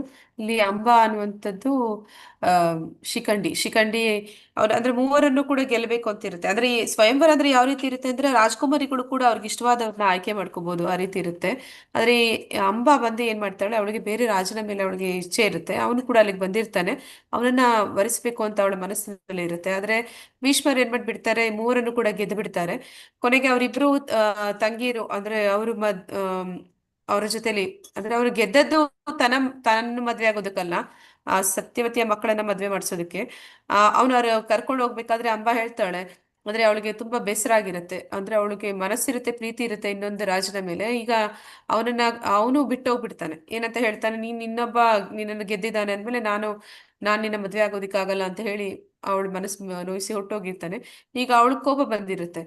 ಭೀಷ್ಮಾಚಾರ್ಯರು ನೀನೇ ನನ್ನ ಮದ್ವೆ ಆಗ್ಬೇಕು, ನಿನ್ನಿಂದಾನೇ ತಾನೇ ಈ ರೀತಿ ಆಯ್ತು ಅಂತ ಕೇಳ್ತಾಳೆ. ಅದಕ್ಕೆ ಭೀಷ್ಮರು ಹೇಳ್ತಾರೆ, ಇಲ್ಲ, ನಾನು ಈ ಜನ್ಮದಲ್ಲಿ ನಾನು ಯಾರನ್ನು ಮದ್ವೆ ಆಗೋದಿಲ್ಲ ಅಂತ ಮಾತು ಕೊಟ್ಟಿದ್ದೀನಿ ಅಂತ. ಆಗ ಅವಳು ಏನ್ ಮಾಡ್ತಾಳೆ, ತನ್ನ ದೇಹತ್ಯಾಗ ಮಾಡಿ ಅವಳು ಮತ್ತೆ ದೃಪದನ ಮಗಳಾಗಿ ಹುಟ್ತಾಳೆ. ಅಂದ್ರೆ ಅಲ್ಲಿ 1 ದಿನದ ಮಟ್ಟಿಗೆ ಅವಳು ಆ ಯುದ್ಧದಲ್ಲಿ ಗಂಡಸಿನ ರೂಪ ಪಡೆದು ಬರ್ತಾಳೆ. ಅದಕ್ಕೆ ಅವಳನ್ನ ಶಿಖಂಡಿ ಅಂತ ಕರೀತಾರೆ. ಅಂದ್ರೆ ಭೀಷ್ಮಾಚಾರ್ಯರು ಹೇಳಿರ್ತಾರೆ, ಯುದ್ಧದಲ್ಲಿ ಯಾರು ಹೆಂಗಸರು ಪಾಲ್ಗೊಳ್ಳೋ ಹಾಗಿಲ್ಲ ಅಂತ. ಅವಳು ತುಂಬಾ ತಪಸ್ಸನ್ನ ಮಾಡಿ ತನ್ನ ಗಂಡಸಾಕಿ ಬರ್ತಾಳೆ 1 ದಿನದ ಮಟ್ಟಿಗೆ. ಆಗ ಬಂದಾಗ ಏನ್ ಮಾಡ್ತಾಳೆ, ಆ ಯುದ್ಧದಲ್ಲಿ ಭೀಷ್ಮಾಚಾರ್ಯರನ್ನ ಕೊಲ್ಲೋ ಉದ್ದೇಶದಿಂದಲೇ ಅವಳು ಬಂದಿರ್ತಾಳೆ. ದೃಷ್ಟದುಮ್ನ ನಂತರ ವಿರಾಟ, ಅಜೇಯನಾದ ಸಾತ್ಯಕಿ, ದೃಪದ, ದ್ರೌಪದಿ ಮಕ್ಕಳು, ಉಪಪಾಂಡವರು, ಇವರೆಲ್ಲರೂ ಕೂಡ, ಸುಭದ್ರೆ ಮಗ ಅಭಿಮನ್ಯು, ಇವರೆಲ್ಲರೂ ಕೂಡ ಅವರವರ ಶಂಖಗಳನ್ನ ಊದ್ತಾ ಇದ್ದಾರೆ ಅಂತಲ್ಲಿ ತಿಳಿಸ್ತಾ ಇದ್ದಾರೆ. ಶ್ಲೋಕ 19. ಸಘೋಷೋಧಾರ್ಥ ರಾಷ್ಟ್ರಾಣಾಂ ಹೃದಯಾನಿ ವ್ಯಾದರಾಯಾತ್ ನಭಶ್ಶಾ ಪೃಥ್ವೀಂ ಚೈವ ತುಮುಲೋ ಅಭ್ಯನುನಾದಯನ್. ಹರೇ ಕೃಷ್ಣ. ಹರೇ ಕೃಷ್ಣ ಮಾತಾಜಿ. ಈ ಶಂಖಗಳ ನಾದದಿಂದ ತುಮುಲ ಉಂಟಾಯಿತು. ಭೂಮಿ ಮತ್ತು ಆಕಾಶಗಳಲ್ಲಿ ಪ್ರತಿಧ್ವನಿಯನ್ನು ಮಾಡುತ್ತಾ ಅದು ಕೌರವರ ಹೃದಯಗಳನ್ನು ಚೂರು ಚೂರು ಮಾಡಿತು. ಹರೇ ಕೃಷ್ಣ ಮಾತಾಜಿ. ಹರೇ ಕೃಷ್ಣ ಮಾತಾಜಿ. ಅಂದ್ರೆ ನಾವು ನೋಡ್ತೀವಿ ಅಲ್ಲಿ ಕೌರವರು ಕೂಡ ಶಂಖನಾದವನ್ನ ಮಾಡ್ತಾರೆ. ಆದ್ರೆ ಅದು ರಣ ಭೀಷಣವಾದಂತಹ ಶಬ್ದ ಅಂತ ಇಲ್ಲಿ ಹೇಳಿದ್ರು. ಆದ್ರೆ ಇಲ್ಲಿ ಪಾಂಡವರು ಶಂಖನಾದವನ್ನ ಮಾಡಿದಾಗ ಯಾವ ರೀತಿ ಇತ್ತು ಅಂತ ಹೇಳ್ತಾ ಇದ್ದಾರೆ ಅಂತಂದ್ರೆ, ಕೃಷ್ಣ ಆ ಒಂದು ಶಂಖನಾದ ಅನ್ನುವಂಥದ್ದು ಅದು ಯಾವ ರೀತಿ ಪ್ರತಿಧ್ವನಿ ಮಾಡ್ತಾ ಇದೆ ಅಂತಂದ್ರೆ ಕೌರವರ ಹೃದಯಗಳು ಚೂರ್ ಚೂರ್ ಆಗ್ತಿದೆ ಅಂತ ಇಲ್ಲಿ ಹೇಳ್ತಾ ಇದ್ದಾರೆ. ಯಾಕೆ ಆ ರೀತಿ ಅನ್ನೋದನ್ನ ಭಾವಾರ್ಥದಲ್ಲಿ ನಾವು ನೋಡೋಣ. ಭಾವಾರ್ಥ ಪ್ರಭುಪಾದರಿಗೆ ಜಯವಾಗಲಿ. ದುರ್ಯೋಧನನ ಪಕ್ಷದಲ್ಲಿದ್ದ ಭೀಷ್ಮರು ಮತ್ತಿತರರು ತಮ್ಮ ಶಂಖಗಳನ್ನು ಊದಿದಾಗ ಪಾಂಡವರ ಹೃದಯಗಳು ಬಿರಿಯಲಿಲ್ಲ. ಅಂತಹ ಘಟನೆಗಳನ್ನು ಇಲ್ಲಿ ಪ್ರಸ್ತಾಪಿಸಿಲ್ಲ. ಆದ್ರೆ ಇಲ್ಲಿ ಪಾಂಡವ ಪಕ್ಷದವರು ಸದ್ದುಗಳ ಪ್ರತಿಧ್ವನಿಯಿಂದ ಧೃತರಾಷ್ಟ್ರನ ಮಕ್ಕಳ ಹೃದಯಗಳು ನುಚ್ಚುನೂರಾದವು ಎಂದು ಹೇಳಿದೆ. ಇದಕ್ಕೆ ಕಾರಣ ಪಾಂಡವರು ಮತ್ತು ಕೃಷ್ಣನಲ್ಲಿ ಅವರಿಗಿದ್ದ ವಿಶ್ವಾಸ. ದೇವಾದಿದೇವನಲ್ಲಿ ಆಶ್ರಯ ಪಡೆದವನು ಅತ್ಯಂತ ಘೋರ ಅನಾಹುತದ ನಡುವೆಯೂ ಹೆದರುವ ಅಗತ್ಯವೇ ಇಲ್ಲ. ಅಂದ್ರೆ ಯಾರು ಭಗವಂತನ ಪಾದಗಳನ್ನ ಗಟ್ಟಿಯಾಗಿ ಬಿಗಿದಪ್ಪಿ ಹಿಡ್ಕೊಂಡಿದ್ದಾರೆ ಅಂತವರಿಗೆ ಎಂಥದೇ ಪರಿಸ್ಥಿತಿಯಲ್ಲೂ ಕೂಡ ಹೆದರಿಕೆ ಅನ್ನೋದು ಆಗುದಿಲ್ಲ ಅಂತ, ಹೆದರ್ಕೊಳ್ಳುವಂತ ಸಂದರ್ಭನೇ ಬರೋದಿಲ್ಲ ಅಂತ. ಆದ್ರೆ ಧೃತರಾಷ್ಟ್ರನ ಮಕ್ಕಳು, ಅವ್ರಿಗೆ ಈ ಒಂದು ಭೀಷಣ ರಣಕಹಳೆಯನ್ನ ಕೇಳಿದಾಗ ಅವ್ರ ಹೃದಯ ನಡುಗುತ್ತಿದೆ ಅನ್ನೋದನ್ನ ಇಲ್ಲಿ ತಿಳಿಸ್ತಾ ಇದ್ದಾರೆ. ಅಂದ್ರೆ ಇಲ್ಲಿ ಮೊದಲು ಯುದ್ಧಕ್ಕೆ ಪ್ರಾರಂಭ ಆಗೋದಕ್ಕೆ ಮುಂಚೆ ಆಯ್ಕೆ ಮಾಡ್ಕೊಳ್ಳೋ ಒಂದು ಅವಕಾಶ ಕೊಟ್ಟಿರ್ತಾನೆ ಕೃಷ್ಣ. ಅಲ್ಲಿಗೆ ಅರ್ಜುನ ಮತ್ತೆ ದುರ್ಯೋಧನ ಇಬ್ರು ಹೋಗ್ತಾರೆ ಸಹಾಯ ಕೇಳಿ ಕೃಷ್ಣನ ಹತ್ರ. ಆದ್ರೆ ಕೃಷ್ಣ ನಿದ್ದೆ ಮಾಡ್ತಿರ್ತಾನೆ. ನಿದ್ದೆ ಮಾಡ್ತಿರ್ಬೇಕಾದ್ರೆ ಅರ್ಜುನ ಏನ್ ಮಾಡ್ತಾನೆ, ಅವನ ಪಾದದ ಹತ್ರ ಹೋಗಿ ಕೂತ್ಕೋತಾನೆ. ಅವನಿಗೂ ಮೊದಲು ಅಲ್ಲಿ ದುರ್ಯೋಧನ ಹೋಗಿರ್ತಾನೆ. ಅವನ ಒಂದು ಶಿರಭಾಗದ ಹತ್ರ ಕೂತಿರ್ತಾನೆ. ಕೃಷ್ಣ ಕಣ್ಣು ಬಿಟ್ಟ ಕೂಡಲೇ ಅವನು ಅರ್ಜುನನನ್ನ ಮೊದಲು ನೋಡ್ತಾನೆ. ಆ ಕಾರಣದಿಂದ ಅವನು ಹೇಳ್ತಾನೆ, ನಾನು ಅರ್ಜುನನನ್ನು ಮೊದಲು ನೋಡಿದ್ರಿಂದ ಅರ್ಜುನನಿಗೆ ಒಂದು ಅವಕಾಶ ಕೊಡ್ತೀನಿ. ಅವನು ಏನು ಕೇಳಬೇಕು ಅಂತಿದ್ದಾನೆ ಅದನ್ನ ಮೊದಲು ಅವನು ಕೇಳಲಿ ಅಂತ ಹೇಳ್ತಾನೆ. ಆಗ ಏನಂತ ಹೇಳ್ತಾನೆ ಅರ್ಜುನ, ಎರಡು ಆಯ್ಕೆ ಕೊಟ್ಟಿರ್ತಾನೆ. ಒಂದು, ಸ್ವತಃ ಕೃಷ್ಣ ಯಾವುದೇ ಅಸ್ತ್ರ ಶಸ್ತ್ರಗಳನ್ನ ಹೊಂದದೆ ಯುದ್ಧದಲ್ಲಿ ಪಾಲ್ಗೊಳ್ಳುವಂಥದ್ದು. ನಂತರ ಇನ್ನೊಂದು ಅವನ ನಾರಾಯಣಿ ಸೇನೆ, ಒಂದು ಅಕ್ಷೋಣಿ ಸೈನ್ಯ. ಅದನ್ನ ಯಾರು ತಗೊಳ್ತೀರಾ ನೀವು ಆಯ್ಕೆ ಮಾಡ್ಕೊಳ್ಳಿ ಅಂತ ಹೇಳ್ತಾನೆ. ಆದ್ರೆ ಅರ್ಜುನ ಕೂಡಲೇ ಸ್ವತಃ ಕೃಷ್ಣನನ್ನ ಶಸ್ತ್ರ ಅಸ್ತ್ರಗಳಿಲ್ಲ, ಯುದ್ಧದಲ್ಲಿ ಪಾಲ್ಗೊಳ್ಳೋದಿಲ್ಲ ಅಂದ್ರೂ ಕೂಡ ಭಗವಂತನನ್ನ ಅವನು ಕೇಳ್ಕೊತಾನೆ, ನನಗೆ ನೀನು ಬೇಕು ಭಗವಂತ ಅಂತ ಕೇಳ್ತಾನೆ. ಅವ್ನು ಕೇಳಿದ ಕೂಡಲೇ ದುರ್ಯೋಧನನಿಗೆ ತುಂಬಾ ಖುಷಿಯಾಗ್ಬಿಡುತ್ತೆ. ಅಸ್ತ್ರ ಶಸ್ತ್ರ ಇಲ್ದೇ ಇರೋ ಕೃಷ್ಣ ಅವನಿಗೆ ಬಂದು ಅಲ್ಲಿ ಏನ್ ಮಾಡ್ತಾನೆ, ಅವನನ್ನ ಮೂರ್ಖ ಇವನು ಆಯ್ಕೆ ಮಾಡ್ಕೊಂಡು ಒಳ್ಳೆ ಕೆಲಸ ಮಾಡ್ದ, ನನ್ಗೆ ಒಂದು ಅಕ್ಷೋಣಿ ಸೈನ್ಯ ಸಿಕ್ತು ಅಂತ ಅಲ್ಲಿ ಅವನು ಖುಷಿ ಪಡ್ಕೋತಾನೆ. ಆದ್ರೆ ನಿಜವಾಗ್ಲೂ ಕೂಡ ಕೊನೆಗೆ ನೋಡ್ತೀವಿ ಸೇನಾವಲೋಕನದಲ್ಲಿ ಎಲ್ಲೂ ಕೂಡ ಕೃಷ್ಣನ ವಿಷಯವಾಗಿ ದುರ್ಯೋಧನ ಹೇಳೋದೇ ಇಲ್ಲ. ಅಂದ್ರೆ ಅವನು ಹೇಗೆ ಭಗವಂತನನ್ನ ಅಲಕ್ಷ್ಯ ಮಾಡಿದ ಅಂತಂದ್ರೆ, ಯುದ್ಧಕ್ಕೆ ಮೂಲ ಪುರುಷ ಅಲ್ಲಿ ಕಾರಣಕರ್ತ ಕೃಷ್ಣ, ಅವನನ್ನೇ ಅವನು ಅಲಕ್ಷ್ಯ ಮಾಡಿ ಆ ಯುದ್ಧದಲ್ಲಿ ಅವನು ಹೇಗೆ ಸೋಲ್ತಾನೆ ಅನ್ನೋದನ್ನ ನಾವು ನೋಡ್ತೀವಿ. ಅಥ ವ್ಯವಸ್ಥಿತಾನ್ ದೃಷ್ಟ್ವಾ ಧಾರ್ತರಾಷ್ಟ್ರಾನ್ ಕಪಿಧ್ವಜ ಪ್ರವೃತ್ತೆ ಶಸ್ತ್ರ ಸಂಪಾತೆ ಧನುರ್ದ್ಯಮ್ಯ ಪಾಂಡವ ಋಷಿಕೇಶಂ ತದಾ ವಾಕ್ಯಂ ಇದಂ ಅಹಾಮಹೀಪತೆ.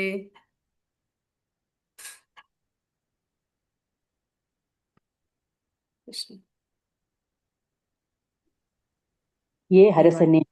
ಆಗ ಕಪಿಧ್ವಜನಾದ ಅರ್ಜುನನನ್ನು ಯುದ್ಧ ಸನ್ನದ್ಧರಾದ ಕೌರವರನ್ನು ನೋಡಿದನು. ತನ್ನ ಧನುಸ್ಸನ್ನು ಎತ್ತಿ ಹಿಡಿದು ಬಾಣಗಳನ್ನು ಬಿಡಲು ಸಿದ್ಧನಾಗಿ ಶ್ರೀಕೃಷ್ಣನಿಗೆ ಈ ಮಾತುಗಳನ್ನು ಹೇಳಿದನು. ಹರೇ ಕೃಷ್ಣ ಮಾತಾಜಿ. ಹರೇ ಕೃಷ್ಣ ಮಾತಾಜಿ. ಅಂದ್ರೆ ಇನ್ನೇನು ಯುದ್ಧ ಪ್ರಾರಂಭ ಆಗ್ಬೇಕು ಆ ಸಂದರ್ಭದಲ್ಲಿ ಇಲ್ಲಿ ಅರ್ಜುನ ಕಪಿಧ್ವಜ ಅಂತಂದ್ರೆ ಅವನ ಒಂದು ರಥದಲ್ಲಿ ಹನುಮಂತ ಕೂಡ ಉಪಸ್ಥಿತನಿದ್ದ ಅನ್ನೋದಕ್ಕೆ ಒಂದು ಅಲ್ಲಿ ಸಾಕ್ಷಿ. ಅಂದ್ರೆ ಅವನು ಆ ಒಂದು ಧ್ವಜದಲ್ಲಿ ಅಲ್ಲಿ ಹನುಮಂತ ಕೂಡ ಯುದ್ಧದಲ್ಲಿ ಪಾಲ್ಗೊಳ್ತಾ ಇದ್ದಾನೆ. ಮತ್ತೆ ಆ ಯುದ್ಧದಲ್ಲಿ ಕೌರವರ ಕಡೆ ತೋರಿಸ್ತಾ ಅರ್ಜುನ ಹೇಳ್ತಾ ಇದ್ದಾನೆ, ಏನಂತ ಹೇಳ್ತಾ ಇದ್ದಾನೆ, ಇನ್ನೇನು ಯುದ್ಧ ಪ್ರಾರಂಭ ಆಗ್ತಿದೆ, ಅವನು ಯುದ್ಧಕ್ಕೆ ಅವನು ಕೂಡ ಸಿದ್ಧನಾಗಿದ್ದಾನೆ. ಕೃಷ್ಣನಿಗೆ ಹೇಳ್ತಾ ಇದ್ದಾನೆ, ಮುಂದಿನ ಮಾತುಗಳನ್ನ ಹೇಳ್ತಾ ಇದ್ದಾನೆ. ಅಂದ್ರೆ ಈ ಒಂದು ರಥವನ್ನ ಕರ್ಕೊಂಡೋಗಿ ತಗೊಂಡೋಗಿ ಯಾರೆಲ್ಲ ಕುರುವಂಶದಿಂದ, ಅಂದ್ರೆ ಈಗ ಅರ್ಜುನನ ಸೇನಾವಲೋಕನ ಪ್ರಾರಂಭ ಆಗುತ್ತೆ. ಇಲ್ಲಿವರೆಗೂ ದುರ್ಯೋಧನನ ಸೇನಾವಲೋಕನದ ಬಗ್ಗೆ ನಾವು ನೋಡಿದ್ವಿ. ಇನ್ ಮುಂದೆ ಅರ್ಜುನ ಸೇನಾವಲೋಕನವನ್ನ ಮಾಡ್ತಾನೆ.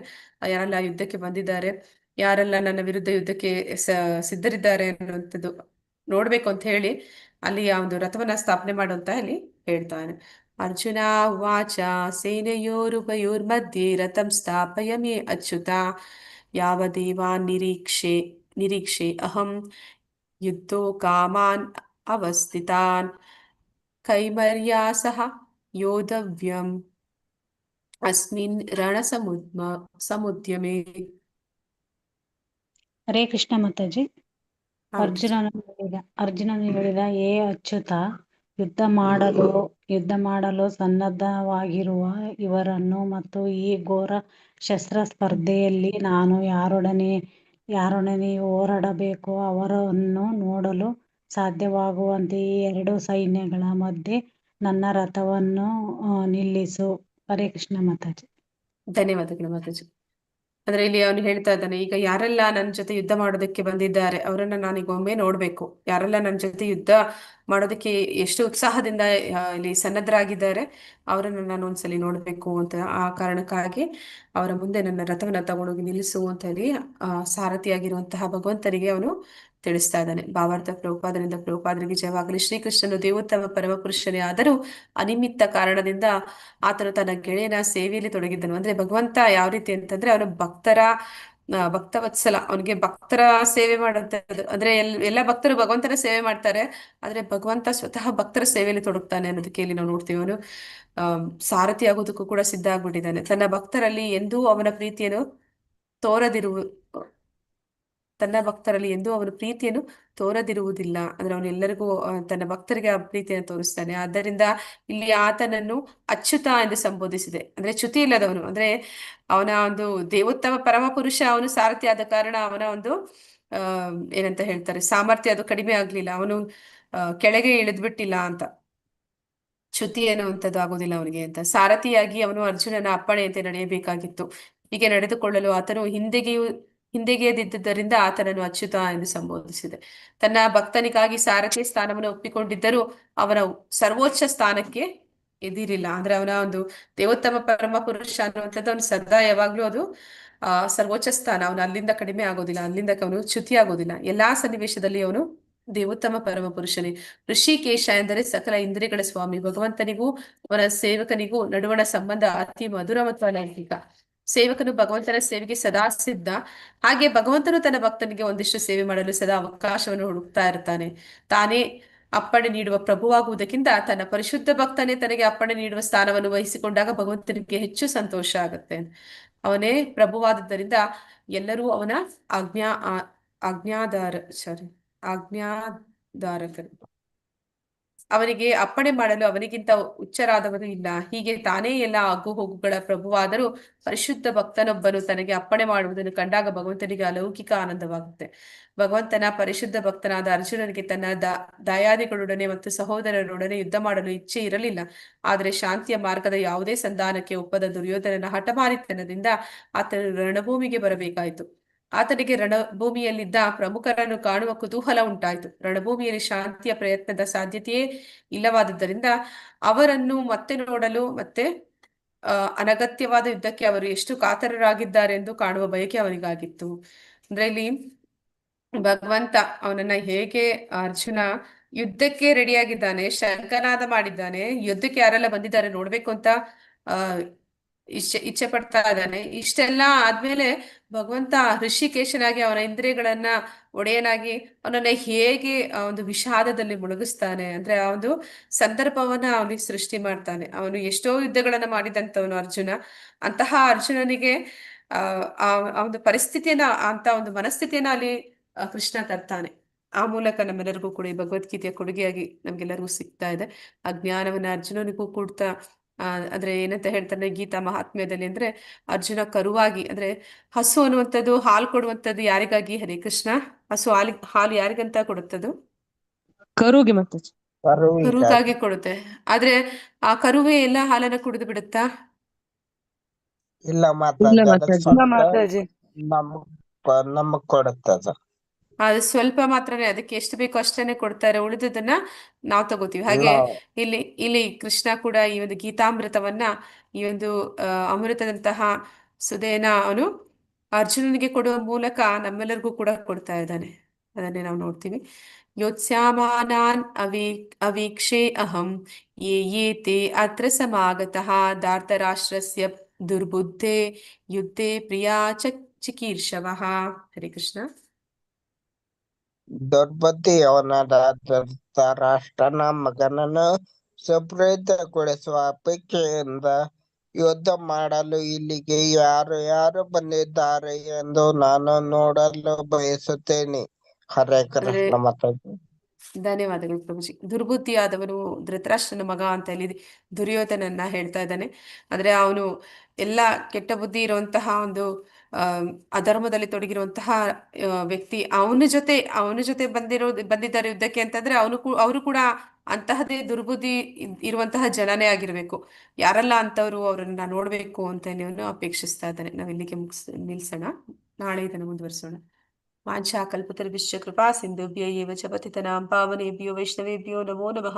ಅನಂತ ಕೋಟಿ ವೈಷ್ಣವೃಂದ ಕಿ ಜೈ. ನಾಮಾಚಾರಿ ಹರಿದಾಸ್ ಠಾಕೂರ್ ಕಿ ಜೈ. ಬಂದಿರುವಂತ ಎಲ್ಲ ಭಕ್ತರಿಗೂ ಜೈ. ಹರೇ ಕೃಷ್ಣ. ಯಾರಿಗಾದ್ರೂ ಏನಾದ್ರು ಪ್ರಶ್ನೆಗಳಿದ್ರೆ ಕೇಳ್ಬೋದು. ಹರೇ ಕೃಷ್ಣ. ಹರೇ ಕೃಷ್ಣ. ಹರೇ ಕೃಷ್ಣ ಮಾತಾಜಿ. ಹರೇ ಕೃಷ್ಣ. ಮಾತಾಜಿ, ಸಂಜಯ್ ಅವ್ರು ಇದಾರಲ್ಲ ಮಾತಾಜಿ, ಅವರು ಯಾರ ಅಂಶ ಅಂತ ಅಂದ್ರೆ ಅವರಿಗೆ ಆ ದಿವ್ಯ ದೃಷ್ಟಿ ಕೊಡೋದಿಕ್ಕೆ ಅಂದ್ರೆ ಏನ್ ಅಂದ್ರೆ ದುರ್ಯೋಧನ ಧೃತರಾಷ್ಟ್ರ ಅವರಿಂದ ಒಂದು ಕಾರಣ ಹೌದು, ಆದ್ರೆ ಒಂದು ವಿಶ್ವರೂಪ ಎಲ್ಲ ನೋಡೋದಿಕ್ಕೆ ಒಂದು ಭಾಗ್ಯ ಬೇಕಾದ್ರೆ ಯಾವ ಕಾರಣದಿಂದ ಸಂಜಯರಿಗೆ ಅದು ಫಲ ಸಿಕ್ಕಿತು ಅಂತ ಗೊತ್ತಾಗ್ಬೇಕಿತ್ತು ಮಾತಾಜಿ. ಆದ್ರೆ ಮಾತಾಜಿ, ವ್ಯಾಸರು ಭಗವಂತನ ಶಕ್ತ್ಯಾವೇಶ ಅವತಾರ, ಅಂದ್ರೆ ಅವರು ಕೂಡ ಭಗವಾನ್ ವ್ಯಾಸ ಅಂತಾನೆ ಕರಿತೀವಿ. ಅವರ ಒಂದು ಶಿಷ್ಯ ಆದ ಕಾರಣ, ಅಂದ್ರೆ ವ್ಯಾಸರ ಶಿಷ್ಯನಾದ ಕಾರಣ ಅವರಿಗೆ ಆ ಒಂದು ಅವಕಾಶ ಸಿಕ್ಕಿತ್ತು ಮಾತಾಜಿ. ಧನ್ಯವಾದ ಮಾತಾಜಿ. ಹರೇ ಕೃಷ್ಣ. ಹರೇ ಕೃಷ್ಣ. ಹರೇ ಕೃಷ್ಣ ಮಾತಾಜಿ. ಶಲ್ಯ ಯಾರಂತ ಗೊತ್ತಾಗ್ಲಿಲ್ಲ ಮಾತಾಜಿ. ಶಲ್ಯ ಅಂದ್ರೆ ಮಾತಾಜಿ ಪಾಂಡು ಮಹಾರಾಜನಿಗೆ ಇಬ್ಬರು ಹೆಂಡತಿರು. ಒಂದು ಕುಂತಿ, ಇನ್ನ ಒಂದು ಮಾದ್ರಿ. ಮಾದ್ರಿ ಎರಡನೇ ಹೆಂಡತಿ. ಆ ಎರಡನೇ ಹೆಂಡತಿಯ ಸಹೋದರ ಶಲ್ಯ. ಥ್ಯಾಂಕ್ ಯು ಮಾತಾಜಿ. ಹರೇ ಕೃಷ್ಣ ಮಾತಾಜಿ. ಹರೇ ಕೃಷ್ಣ ಮಾತಾಜಿ. ಧನ್ಯವಾದಗಳು ಮಾತಾಜಿ. ಧನ್ಯವಾದಗಳು ಮಾತಾಜಿ. ಹರೇ ಕೃಷ್ಣ ಮಾತಾಜಿ. ಹರೇ ಕೃಷ್ಣ ಮಾತಾಜಿ. ಧನ್ಯವಾದಗಳು ವರದಾ ಹೆಗ್ಡೆ ಮಾತಾಜಿ. ಹರೇ ಕೃಷ್ಣ. ಹರೇ ಕೃಷ್ಣ ಮಾತಾಜಿ. ಧನ್ಯವಾದ ಮಾತಾಜಿ. ಧನ್ಯವಾದಗಳು. ಹರೇ ಕೃಷ್ಣ ಧನ್ಯವಾದಗಳು ಮಾತಾಜಿ. ಮಾತಾಜಿ. ಹರೇ ಕೃಷ್ಣ ಮಾತಾಜಿ. ಸೊ ಇಲ್ಲಿಗೆ ಯಾರಿಗೂ ಪ್ರಶ್ನೆಗಳಿಲ್ಲ ಅಂದ್ರೆ ಮುಗಿಸೋಣ.